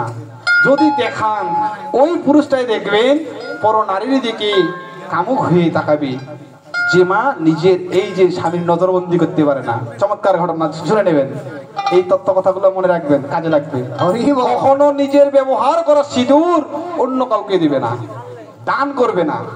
এই যে আজকে মেহমানি করতে এসেছেন, পরের দিনে কি হবে সকালবেলা, ও দিদি তোর বাড়ি আমি আইছি সিঁদুর হাত আনো নাই মুখে দে, তখন বলো এটা বলেছিলাম মনে আছে? এই সিঁদুর দান করলে কি হয়, যেমন স্বামীর ভাগ কখনো কাউকে দেওয়া যায় না, সিঁদুরের অমূল্য ভাগ, এই সিঁদুরের অধিকার যখন আমাকে যে স্বামী দিয়েছে, নিজের ব্যবহার করার সিঁদুরের ভাগ কাউকে দেওয়া যাবে না। দিলে কি হবে, যেদিন কালে আপনার ব্যবহার করার সিঁদুরখানা আপনি আপনার বোনকে, মাসিকে, পিসিকে, যাকেই দান করেন না কেন, পরের জন্মে ওই দিনে শাস্ত্র বলেছে তোমার স্বামী ওই মায়ের হয়ে যাবে। নিতাই নিতাই করে প্রমাণ। আরেকটা তত্ত্ব কথা বলে যাই, তারপরে আমরা কীর্তনে চলে যাব। আরেকটা তত্ত্ব কথা আমার শোনেন, যে মায়েরা স্বামী ভক্তি করেন, কিভাবে ভক্তি করেন? মন্ত্রযুক্ত ভাবে স্বামী ভক্তি করেন। ও মা, গতবারে বলেছিলাম স্বামী ভক্তি মন্ত্রটা কি মা? পতি পরম গতি পতি পরম দেবতা আজ্ঞাতে হিং যথাশক্তি দাসীর শত প্রণময় হো নমো নমো। ও বলি না এটা? কিন্তু যে মা ভক্তি করলো মন্ত্রযুক্ত ভাবে, বাবাকে কি বলতে হবে সেটা জানার দরকার আছে না? কি মা, আমাদের বাবাদের তৎক্ষণাৎ একটা মন্ত্রযুক্ত কথা বলতে হবে ভক্তিটা গ্রহণ করার জন্য। কি বলতে হবে? কোন বাবা জানেন কি বলতে হবে? এক মা যখন বলবে পতি পরম গতি পতি পরম দেবতা আজ্ঞাতে হিং যথা শক্তি দাসীর শত প্রণম্যহম, তৎক্ষণাৎ সেই বাবাকে বলতে হবে সর্বমঙ্গল ভূয়ের জন্মত্রয়স্তু ভব জন্মত্রয়স্তু ভব জন্মত্রয়স্তু ভব। নিতাই নিতাই কি জানার দরকার আছে না? এগুলা জিনিস জানতে হবে। এরপরে বলবো, বাবা শুনেন, এরপরে বলবো এই সংসার জীবনে অনেক কষ্টে অনেক যন্ত্রণায় আছেন। কোনো মা বলতে পারবেন না যে আমি শান্তিতে আছি, সুখে আছি। এই সুখের দেখা কিভাবে পাওয়া যায়, সুখ কিভাবে লাভ করা যায়, সংসারে বসবাস করেও শান্তিতে থাকা যায়, স্বর্গ সুখ লাভ করা যায়, এই পদ্ধতিটা কর্মটা কিভাবে করলে পাওয়া যাবে এটা শিখাবো। মা শিখবেন না মা? অবশ্যই মা। আজকে যেহেতু আপনাদের দাঁড়িয়ে এসেছি মা, আমি আপনাদের ছেলের মতো না মা, তাই আপনাদেরকে যদি মা বলে ডাকি মা আপনারা দিবেন না? হ্যাঁ মা, মাগো, ও মা, সবাই গ্রহণ করেছেন তো আমাকে? তাহলে আজকে আমি অধম সন্তান আপনাদের মাঝে এসেছি, আপনাদের সবাইকে মা বলে ডেকেছি। সকল মা আমাকে আজকে ওই যে মা বলছে ও বাবা, হ্যাঁ বাবা, হ্যাঁ আমাকে সন্তান হিসেবে গ্রহণ করেছে, হ্যাঁ বা হ্যাঁ বা বলে। হ্যাঁ যাক মা, আজকে যেহেতু আমাকে সন্তান হিসেবে গ্রহণ করলেন, তাহলে আমি আজকের দিনটার জন্য, আজকে রাতটার জন্য আপনাদের কি সন্তান, তাই না? সন্তান হিসেবে মায়েদের কাছে দাবি করতে পারি না মা? পারি তো। হ্যালো, তো যাক মা, যেহেতু আপনাদের মায়েদের কাছে আমি আজকে সন্তান হয়ে গেছি, মা মা বলে ডেকেছি, সন্তান হিসেবে আপনাদের কাছে একটা দাবি করি মা। কি দাবিটা গ্রহণ করবেন তো? সবাই বলে বিদায় বিদায়।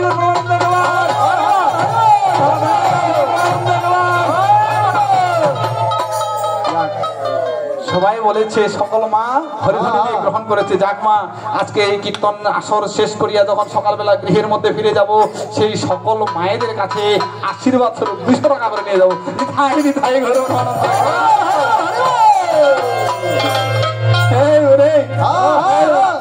ওই পায়ে গেলাম মাথা ঢুকাই দেবো, তুমি মিথ্যা কই ডুবা সারে।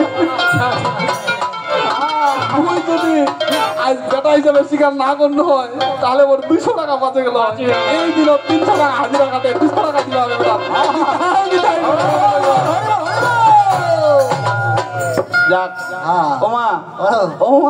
মাথাটা ঢুকা রাখিবা লাগিবে নি, 200 টাকা মামা দিবা লাগিবে নি।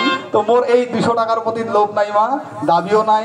তবে দাবি হলো মা একটাই, যেহেতু আজকে আপনার সন্তান হিসেবে আমি গ্রহণ আপনারা করেছেন আমাকে, আমিও সন্তান হিসেবে আপনাদের মাঝে এসেছি। যতটুকু সময় এই সন্তান কীর্তন আদি করবে, এই কীর্তনের বৃন্দাবন ছেড়ে কেহ কোনো বাবা কোনো মা এখান থেকে যাবেন না, অনুরোধ রইল। ঠিক আছে মা? নিতাই নিতাই তুই কেন হেগর হলি রে, তুই কেন হেগর হলি রে, তুই কেন হেগর হলি, তুই কেন হেগর হলি রে,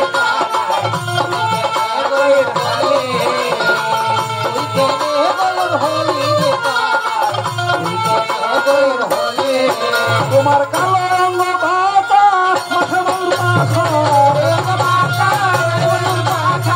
প্রবাসী বালু কালো হোলি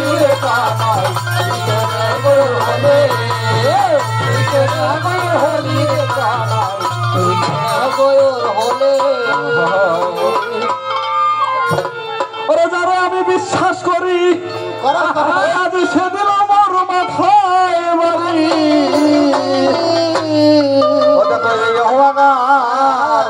কি হবে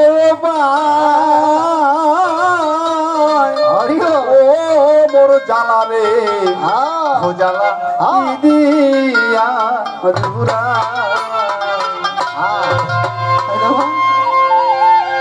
এই বৃন্দাবনে কতই নামা কতই ভক্তবৃন্দ, এই অভাগাকে ছেড়ে যদি বৃন্দাবনবাসী চলে যায় তাহলে এই অভাগার কি হবে মা? এই ভক্ত ভেবে ভেবে বলছে, হ্যাঁ ওই বন্ধুর প্রেম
ধরালে খুন কে দিলে সৌজনী গো, কত দিন গুনে দিন চলে যায়, কত রাত থেকে রাত চলে যায়, ধরতে পারলে মানবের দিতাম তার উপায়।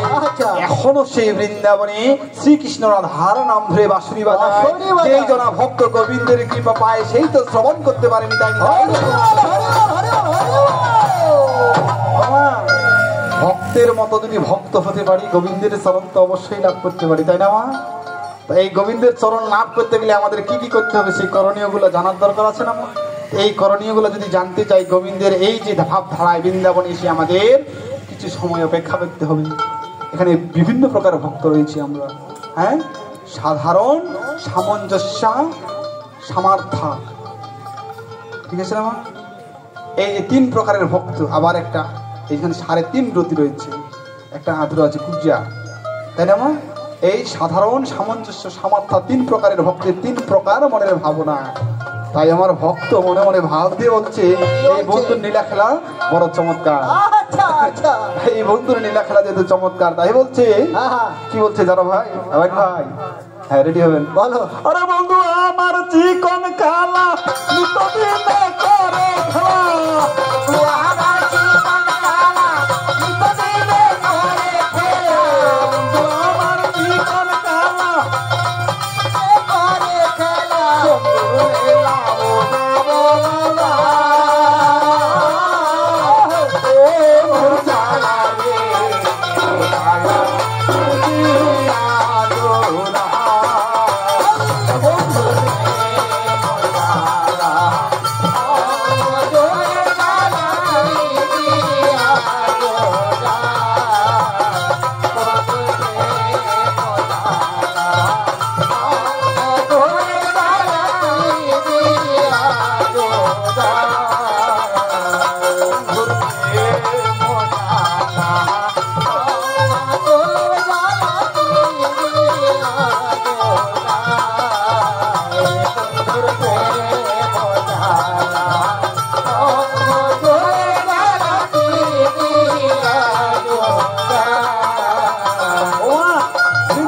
আজকে সকলে আমরা এসেছি সেই বন্ধুর নীলা খেলা দেখার জন্য, তাই না মা?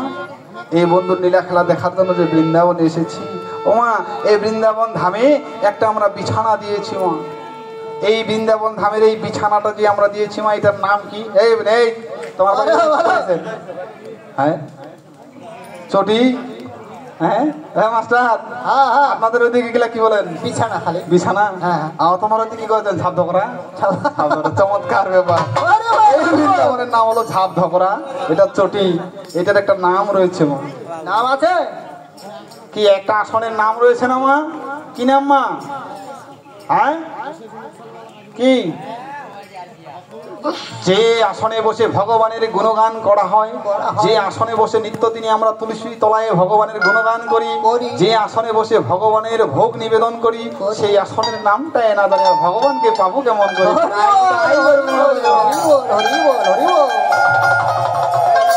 সেই আসনের নামটা কি মা? জানতে হবে না? ধরতিমা হলো মাটি, পৃথিবী। এই পৃথিবী হলো ধরতিমা, কিন্তু এই যে আসনের বসে আছি সেই আসনটার নাম কি? তাই না মা? বৃন্দাবনটা হলো আমরা যে সাজিয়েছি, এখানে যদি আমরা মানুষজন না থাকি, ভক্তবৃন্দ না আসি, তাহলে এটা বৃন্দাবন হবে না। গতবারেই বলেছি, ভুলে গেছেন নিতাই? প্রেম সে বলো রাধে রাধে রাধে রাধে। তাহলে মা ভুলে গেলে হবে? এক বছরে ভুলে গেছি, এবারে আবার ব্যাটারি চার্জ করে দিয়ে যাচ্ছি। হ্যাঁ, পরের বারে যেন স্মরণ থাকে। এই আসনের নাম হলো ব্যাস আসন। কি নাম? ব্যাস আসন। মহামণি ব্যাসদেব ভগবানের গুণগান করেছিলেন, তাই তাকে আশীর্বাদ স্বরূপ জগতে তার নামের প্রচার করলেন। ভগবান বললেন যে তোমার আসনেই নাম হবে ব্যাস আসন। এই আসনে যারা ব্যাস আসনে বসবে না, তারা আমাকে চরণে কখনো পুষ্পাঞ্জলি দিয়েও আমার লাভ করতে পারে। বুঝা গেছে মা? এই আসনের নাম হলো ব্যাস আসন। সর্বপ্রথম কর্ম করার আগে আমাদের করতে হয় কি? আচমন। সর্বপ্রথম আচমন করে কর্ম শুরু করতে হবে। কর্মগুলা ধীরে ধীরে জানেন? আচ্ছা আচ্ছা, এই কর্মগুলা জানতে হবে। আরো কি কি জানতে হবে জানো মা? ওই যেমন দিন থাকিতে করো মাগো বেলা নাই ভাই, আর ভাবো খাইয়া মরবো হইলে অন্ধকার। দিন থাকিতে করো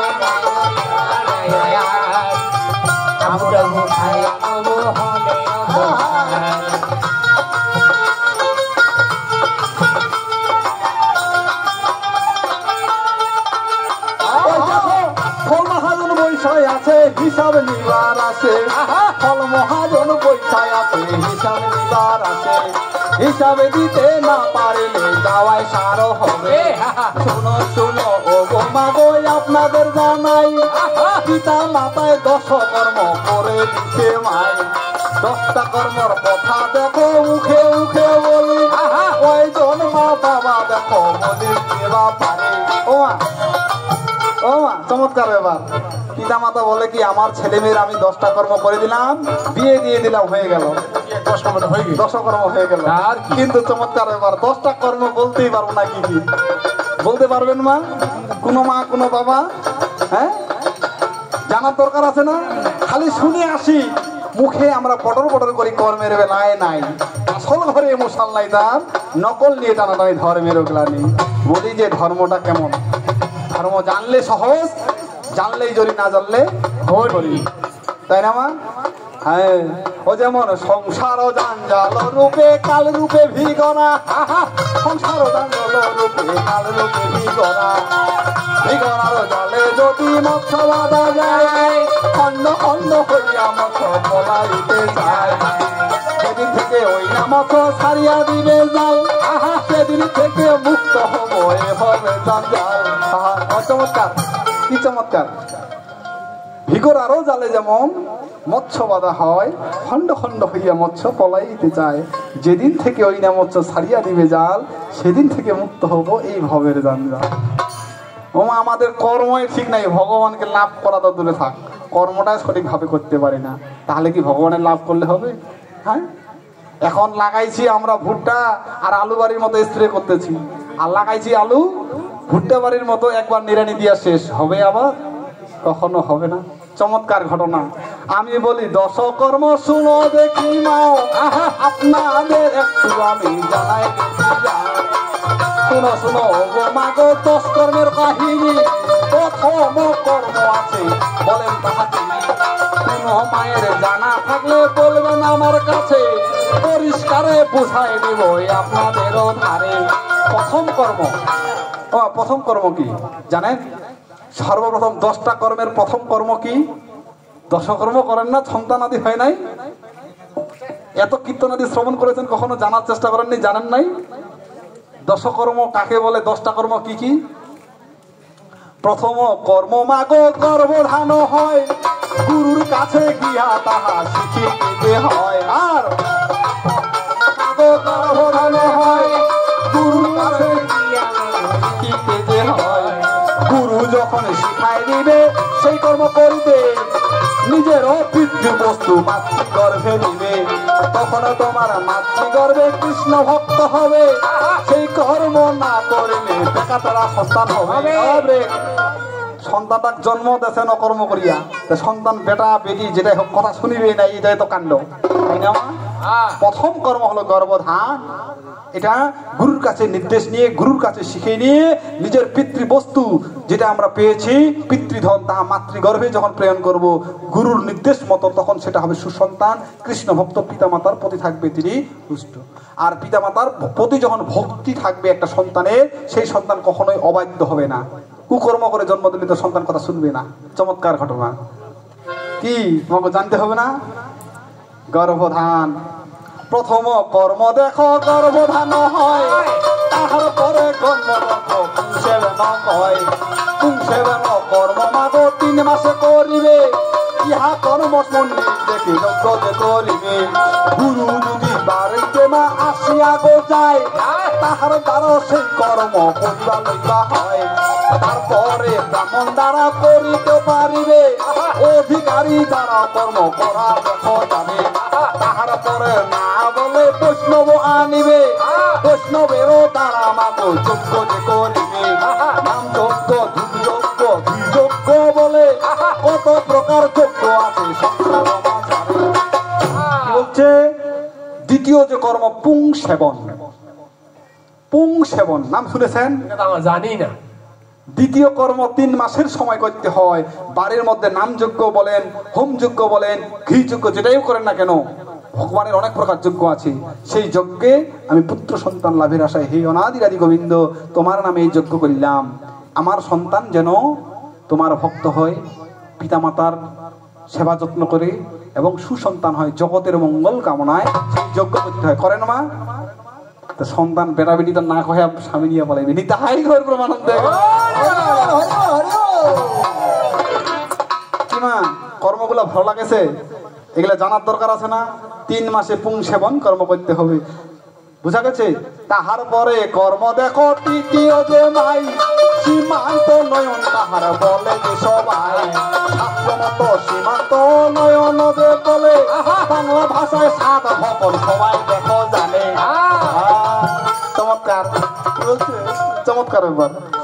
বাংলাতে সবাই জানি, শাস্ত্রে বলেছে সীমান্ত নয়ন, আবার এটাকে বলছে সাত ভক্ষণ। ও মা, সাত ভক্ষণটা করেন না মা? প্রথম দুইটা পাঠ সাত ভক্ষণে আসে পড়ি কি সাত ভক্ষণটা করা হয়, এটা সবাই জানেন। 6 থেকে 8 মাসের মধ্যে দিন দেখে সেই কর্মটা করতে হয়, তাই না মা? তাহলে কয়টা কর্মগুলো হিসাব করেন? কয়টা? 3টা। 3-এর পরে কর্ম দেখো 4 নাম্বারও হয়। যাত কর্ম যাহা দেখো শাস্ত্রে পাওয়া যায়। যাত কর্ম জন্মে জন্মে করিতে যে হবে, জন্মের সাথে তাহা পালন করিবে। জন্মের সঙ্গে সঙ্গে একটা সন্তান যখন ভূমিষ্ঠ হয়ে যাবে, সেখানে জাত কর্ম একটা রয়েছে। আতুর ঘর আগে ছিল না মা? জন্মের পরে মা যখন গর্ভবতী প্রসবকালীন আতুর ঘর আগে দেওয়া হইতো। তো যাক, বাচ্চাটা জন্মের সঙ্গে সঙ্গে জাত কর্ম করতে হয়। তুমি কোন জাত, কোন বংশ, কোথা থেকে, কোন কুল থেকে এসেছো তাহা আমার অজানা। আমি মার কুলে তোমাকে আশ্রয় করি, জাত কর্ম বলা হয়। জাত কর্ম করতে গেলে জপ, যষ্টি মধু, ঘৃত লাগে। জপ, যষ্টি মধু, ঘৃত 3টি উপাদান লাগে। যষ্টি মধু একটি গাছের নাম, কিন্তু আগেকার মায়েরা কিছু কিছু মধু দিয়ে থাকে। ও, মুখে মধু দেয় না মা? হ্যাঁ, মিষ্টি মিষ্টি কথা হবে। জাত কর্ম করে, জাত কর্ম করতে হবে। ডাক্তারেরা বলে মধু দেওয়া যায় না মুখে, যাবে মা? শাস্ত্র অনেক আগে নির্মাণ হয়েছে। সনাতন ধর্ম সর্বশ্রেষ্ঠ ধর্ম। এই জাত কর্ম কিভাবে করতে বলেছে, কি বলছে জানো মা? এই মুখে মধু দেওয়ার কথা বলে নাই, মধু দিতে হবে দোকানে। চমৎকার ব্যাপার। হ্যাঁ, দোকানে দোকানে এই মধু দিতে হবে। আমাদের দোকানে এই মধু পাওয়া যায় না, বাজারের দোকানে এই মধু পাওয়া যাবে সাধুগুরুর বাগানে, বৃন্দাবনে। বুঝা গেল মা? মধু দিতে হবে। কোন মধু? হরিনামের মধু। এই মধু সেখানে কর্ণের মধ্যে শ্রবণ করাতে হবে। বাচ্চাটা ভূমিষ্ঠ হলেই পণ্ডিত বা পিতামাতা নিজেও করতে পারেন, যদি তারা সাধক সাধিকা বা বৈষ্ণব হয়ে থাকেন। অথবা যদি কোনো বৈষ্ণব ভক্ত না হয়ে সন্তানাদির জন্ম হয়, তাহলে বৈষ্ণবকে ডেকে এনে, পণ্ডিতকে ডেকে এনে সেই কর্মটা করতে হয়। হরিনামের সুদা কর্ণে দিতে হবে। আমার কথা শুনিয়া কালকে 2 কেজি মধু বাচ্চার জন্ম নেওয়ার সঙ্গে সঙ্গে কানক ঢুকায় দেন না। হ্যাঁ, কান বলে গায়ক সাহেব তো বলেছেন পণ্ডিত, হ্যাঁ, মাইকেল ডাক্তার যে মধু দিতে বলছে কানে। এই মধু সেই মধু না, যে মধু পাওয়া যায় না এই বাজারের দোকানে। এই মধু পাওয়া যাবে সাধুগুরুর বাজারে। সেই মধু কর্ণে শ্রবণ করাইতে হবে। মুখে মধু দেওয়া যায় না। শাস্ত্রটা পরিষ্কার ভাবে শুনেন। জাত কর্ম কয়টা কর্ম গেল? হ্যাঁ, 4টা। তারপরে কর্ম দেখো কিবা পাওয়া যায়। 5 নম্বর কর্ম দেখো নামকরণ হয়। তারপরে কর্ম দেখো কিবা পাওয়া যায়। 5ম কর্ম দেখো নামকরণ হয়। নামকরণ তারে করিতে যে লাগে 6 দিনে। মা শোনেন, এই কর্মটা সংক্ষেপে বলি। নামকরণ, নামকরণ নাম শুনেছেন? বাচ্চার নাম, ছেলে হোক মেয়ে হোক, নামকরণ করতে হয়। নামকরণ করার বিধি বিধান রয়েছে। তুমি যদি পারো 6 দিনের দিন, 9, 10, 11 দিনের দিন। যদি না পারো তাহলে 100 দিনের পরে যে কোনো একদিন। প্রেম সে বলো রাধে রাধে, রাধা রানী কি, রাধা রানী কি। তাহলে মা বুঝা গেছে? কথাগুলো বোঝা যাচ্ছে? তাহলে নামকরণ করতে হবে কি কি দিনে? 6 দিনে। অথবা নামকরণ করতে হবে 9 দিনে, 10 দিনে, 11 দিনে, 3 দিন। তারপরও যদি নাম ঠিক করতে না পারেন, কি নাম রাখিব খুঁজে না পান, তাহলে 100 দিনের পরে। শাস্ত্র বলেছে। চমৎকার কথা, তাই না মা? ভাদ্র মঙ্গলু নিতাই নিতাই করে পরমানন্দ। কর্মগুলো শুনে নেন মা। চমৎকার চমৎকার কথা, এগুলো কোথাও পাবেন না। তারপরে কয়টা কর্ম গেল মা? হ্যাঁ, আচ্ছা আচ্ছা, তাহলে কয়টা কর্ম গেল? 5টা কর্ম। 5 নম্বরের পরে 6 নম্বর কর্মটা কি মা? কেউ জানেন 6 নম্বর কর্মটা কি? 6 নম্বর কর্মটা করেন না? হ্যাঁ, ওই যে মা বলেছে চমৎকার কথা, অন্নপ্রাশন। অন্নপ্রাশন করা হয়, তাই না মা? এটা হলো 6 থেকে 7 মাস বা 5 মাসেও করা যায় কন্যা সন্তান হলে, তাই না? তাহলে এই কর্মগুলাকে বলা হয়। তাহলে কয় নম্বর কর্ম গেল সংক্ষেপে বলি, আরো অনেক কথা আছে আপনাদের জন্য, একেবারে কেবল পকেট খুলেছি। চমৎকার ব্যাপার, কি বোঝা গেছে মা? 6টা কর্ম গেল। তারপরে এই যে মা অন্নপ্রাশন কর্মটা করা হয়, এই অন্নপ্রাশন কর্মটা কে করে মা? আমরা বলি পিতা মাতার কর্ম। মামাটা কোথা থেকে আসলো? হ্যাঁ মা মা তাহলে পিতা মাতার কর্ম না মামার কর্ম মা? দশকর্ম যদি পিতা মাতার কর্ম হয়ে থাকে তাহলে সেই কর্মটা মামাটা কোথা থেকে আসে করলো? কি বাবাজি চমৎকার ব্যাপার না? হ্যাঁ তাহলে পিতা মাতার কর্ম, এখানে মামাটা কেমন করে আসলো দেখেন, একটু বিধান খুলে দেখা যাক। কি বলা যায়? যেমন মামা ছিল কংস, তার ভাগিনাকে করবে ধ্বংস, এই নিয়ে ব্যতিব্যস্ত। কোথায় কোন বকাসুর আর কোন কোন অসুর আছো তোমরা, আসিয়া করো ধ্বংস। কি চমৎকার ঘটনা! শাস্ত্রটা দেখেন, শাস্ত্র বিধান। কংস যিনি অনাদি আদি গোবিন্দ, তাকে হত্যা করার জন্য নিজের মামাই সেই কৃষ্ণকে হত্যা করার জন্য শত শত অসুর পাঠিয়েছিলেন। আবার শ্রীকৃষ্ণ ভগবান, তার একটা ভাগিনা ছিলেন অর্জুন। অর্জুনের পুত্রর নাম হলো কি নাম? অভিমন্যু। অভিমন্যু যখন চক্রব্যূহের মাঝে ঢুকতেছে, আর মামা কি জানতো না সেই ভাগিনা আমার ওখানে মারা যাবে? কিন্তু তাহার পিতাও উদ্ধার করতে পারতো। সেই অর্জুনকেও নিয়ে গেল অনেক দূরে কর্ণকে বধ করার জন্য। তোমার ওই যে ভাগিনা ওখানে মারা গেল, তাই না মা? কার জন্য? মামার জন্য। তাহলে মামাটা ওকে অন্ন দিবে না মা? হ্যাঁ হ্যাঁ, তো চিন্তার কোনো কারণ নাই। আমি যখন আগে শাস্ত্র মা জানি নাই, আমার মুখে অন্ন দিয়ে গেছে আমার ওই মামায়।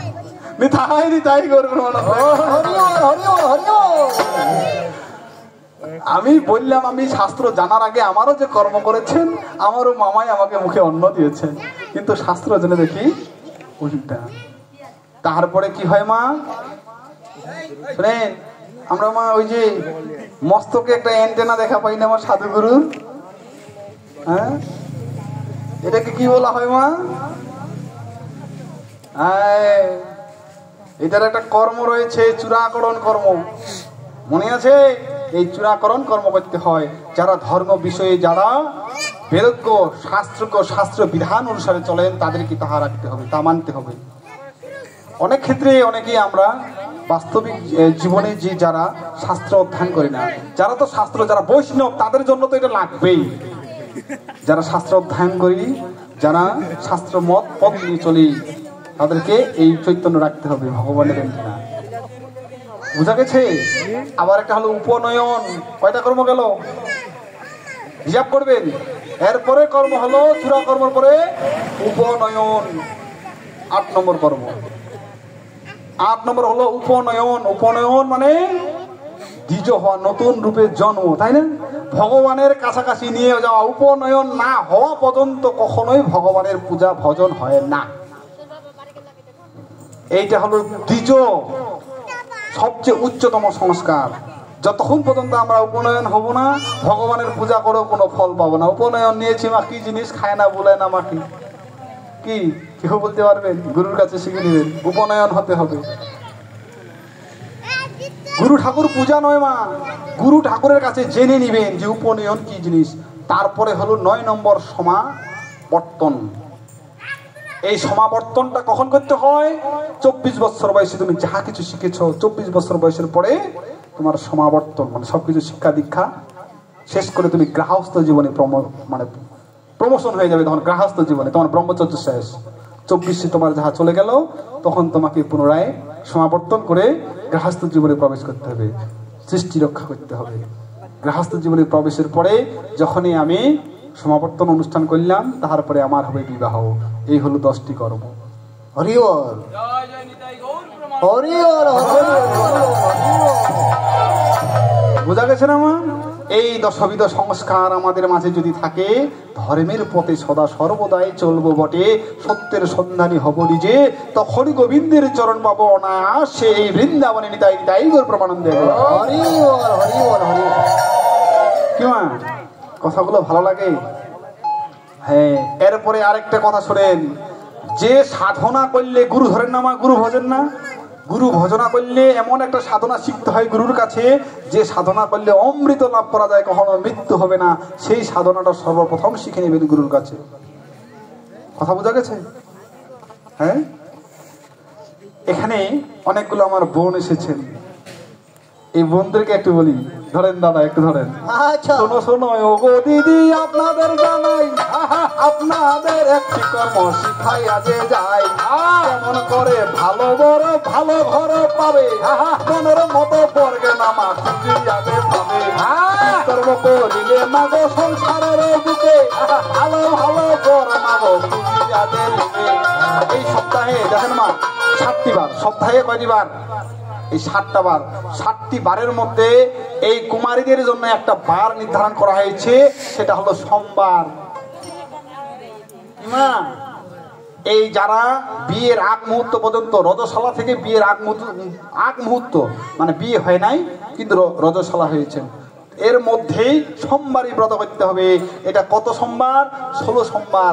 শিব চতুর্দশী আগে, শিব চতুর্দশী আসতেছে, তাহার 16টা সোমবার ক্যালেন্ডার দেখে আগে এই ব্রত পালন করবেন। এটা হলো মায়ের, যেগুলো দিদি আমার এখানে উপস্থিত আছেন, এই 16 সোমবারই ব্রত করেছিলেন স্বয়ং পার্বতী। পার্বতী শিবকে পাওয়ার জন্য এই 16 সোমবার ব্রত করেছে। তখন থেকে ত্রিদেব আশীর্বাদ প্রাপ্ত করেছে যে 16 সোমবার ব্রত করবে তারা নিজের ইচ্ছা মতো, মনের মতো, নিজের মনের মতো, ইচ্ছা মতো, স্বপ্নের মতো, রাজপুত্রের মতো বর পাবে, যেমন যেমন চাইবেন। হ্যাঁ, এই সোমবারই ব্রতটা গুরুর কাছে যারা অবিবাহিত দিদি আছেন তারা শিখে নেবেন। কি মা, চমৎকার ব্যাপার, জানতে হবে না? এই সোমবার ব্রতটা হলো কুমারী দিদিদের জন্য, যারা তাদের মনের মতো স্বপ্নের রাজাকে চান, সেই কর্মটা করলে পাবেন। কর্মটা সুন্দর করে পালন করিবে। একবার জীবনে একবার হলেও একটা কুমারী দিদিকে করতে হবে, তাহলে মনের মতো বর পাবে। বোঝা গেছে? আর মায়েদেরকে বললাম এমন একটি সাধনা আছে, যে সাধনা আপনাদেরকে শিখাবো, অমৃত লাভ হবে এরপরের আসরে। এই অমৃত লাভ করার পরে কখনো আর এই জন্ম মৃত্যু ধরাধামি হবে না, সেই সাধনাটা বুঝাবো। ঠিক আছে মা? এই তো চমৎকার চমৎকার কথা কোথায় পাবেন? ভাই বলছে কোথায় কীর্তনটা রাখলাম? হ্যাঁ, ধরেন বন্ধু আমার চিকন কালা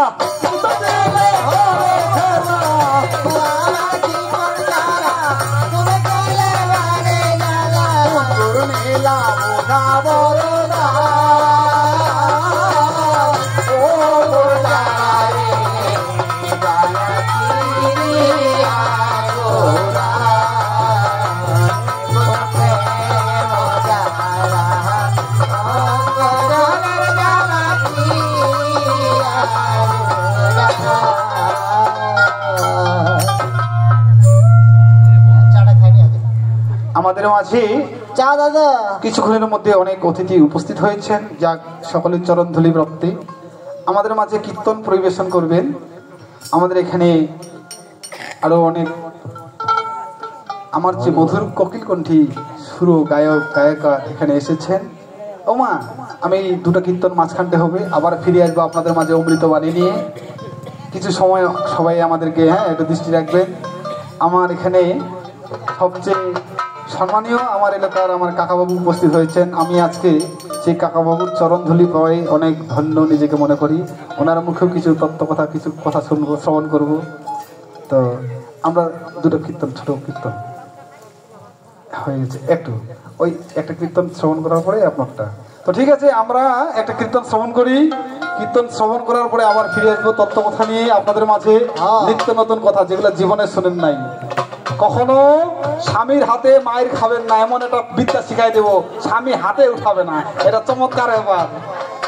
হ্যাঁ, যে মায়েরা নিত্যদিনে স্বামীর হাতে মায়ের খান, এমন একটা কর্ম শিখাই দেব, যে কর্ম করলে কখনো স্বামী হাত উঠাবে না।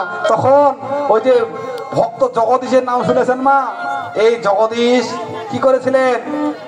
ভগবানকে পাওয়ার জন্য নিজের স্ত্রীর পাও ধরে একদিন কান্না করেছিলেন। এইরকম কার কর্ম হবে চিন্তার কোনো কারণ নাই। নিতাই নিতাই করে প্রমাণ দেখো।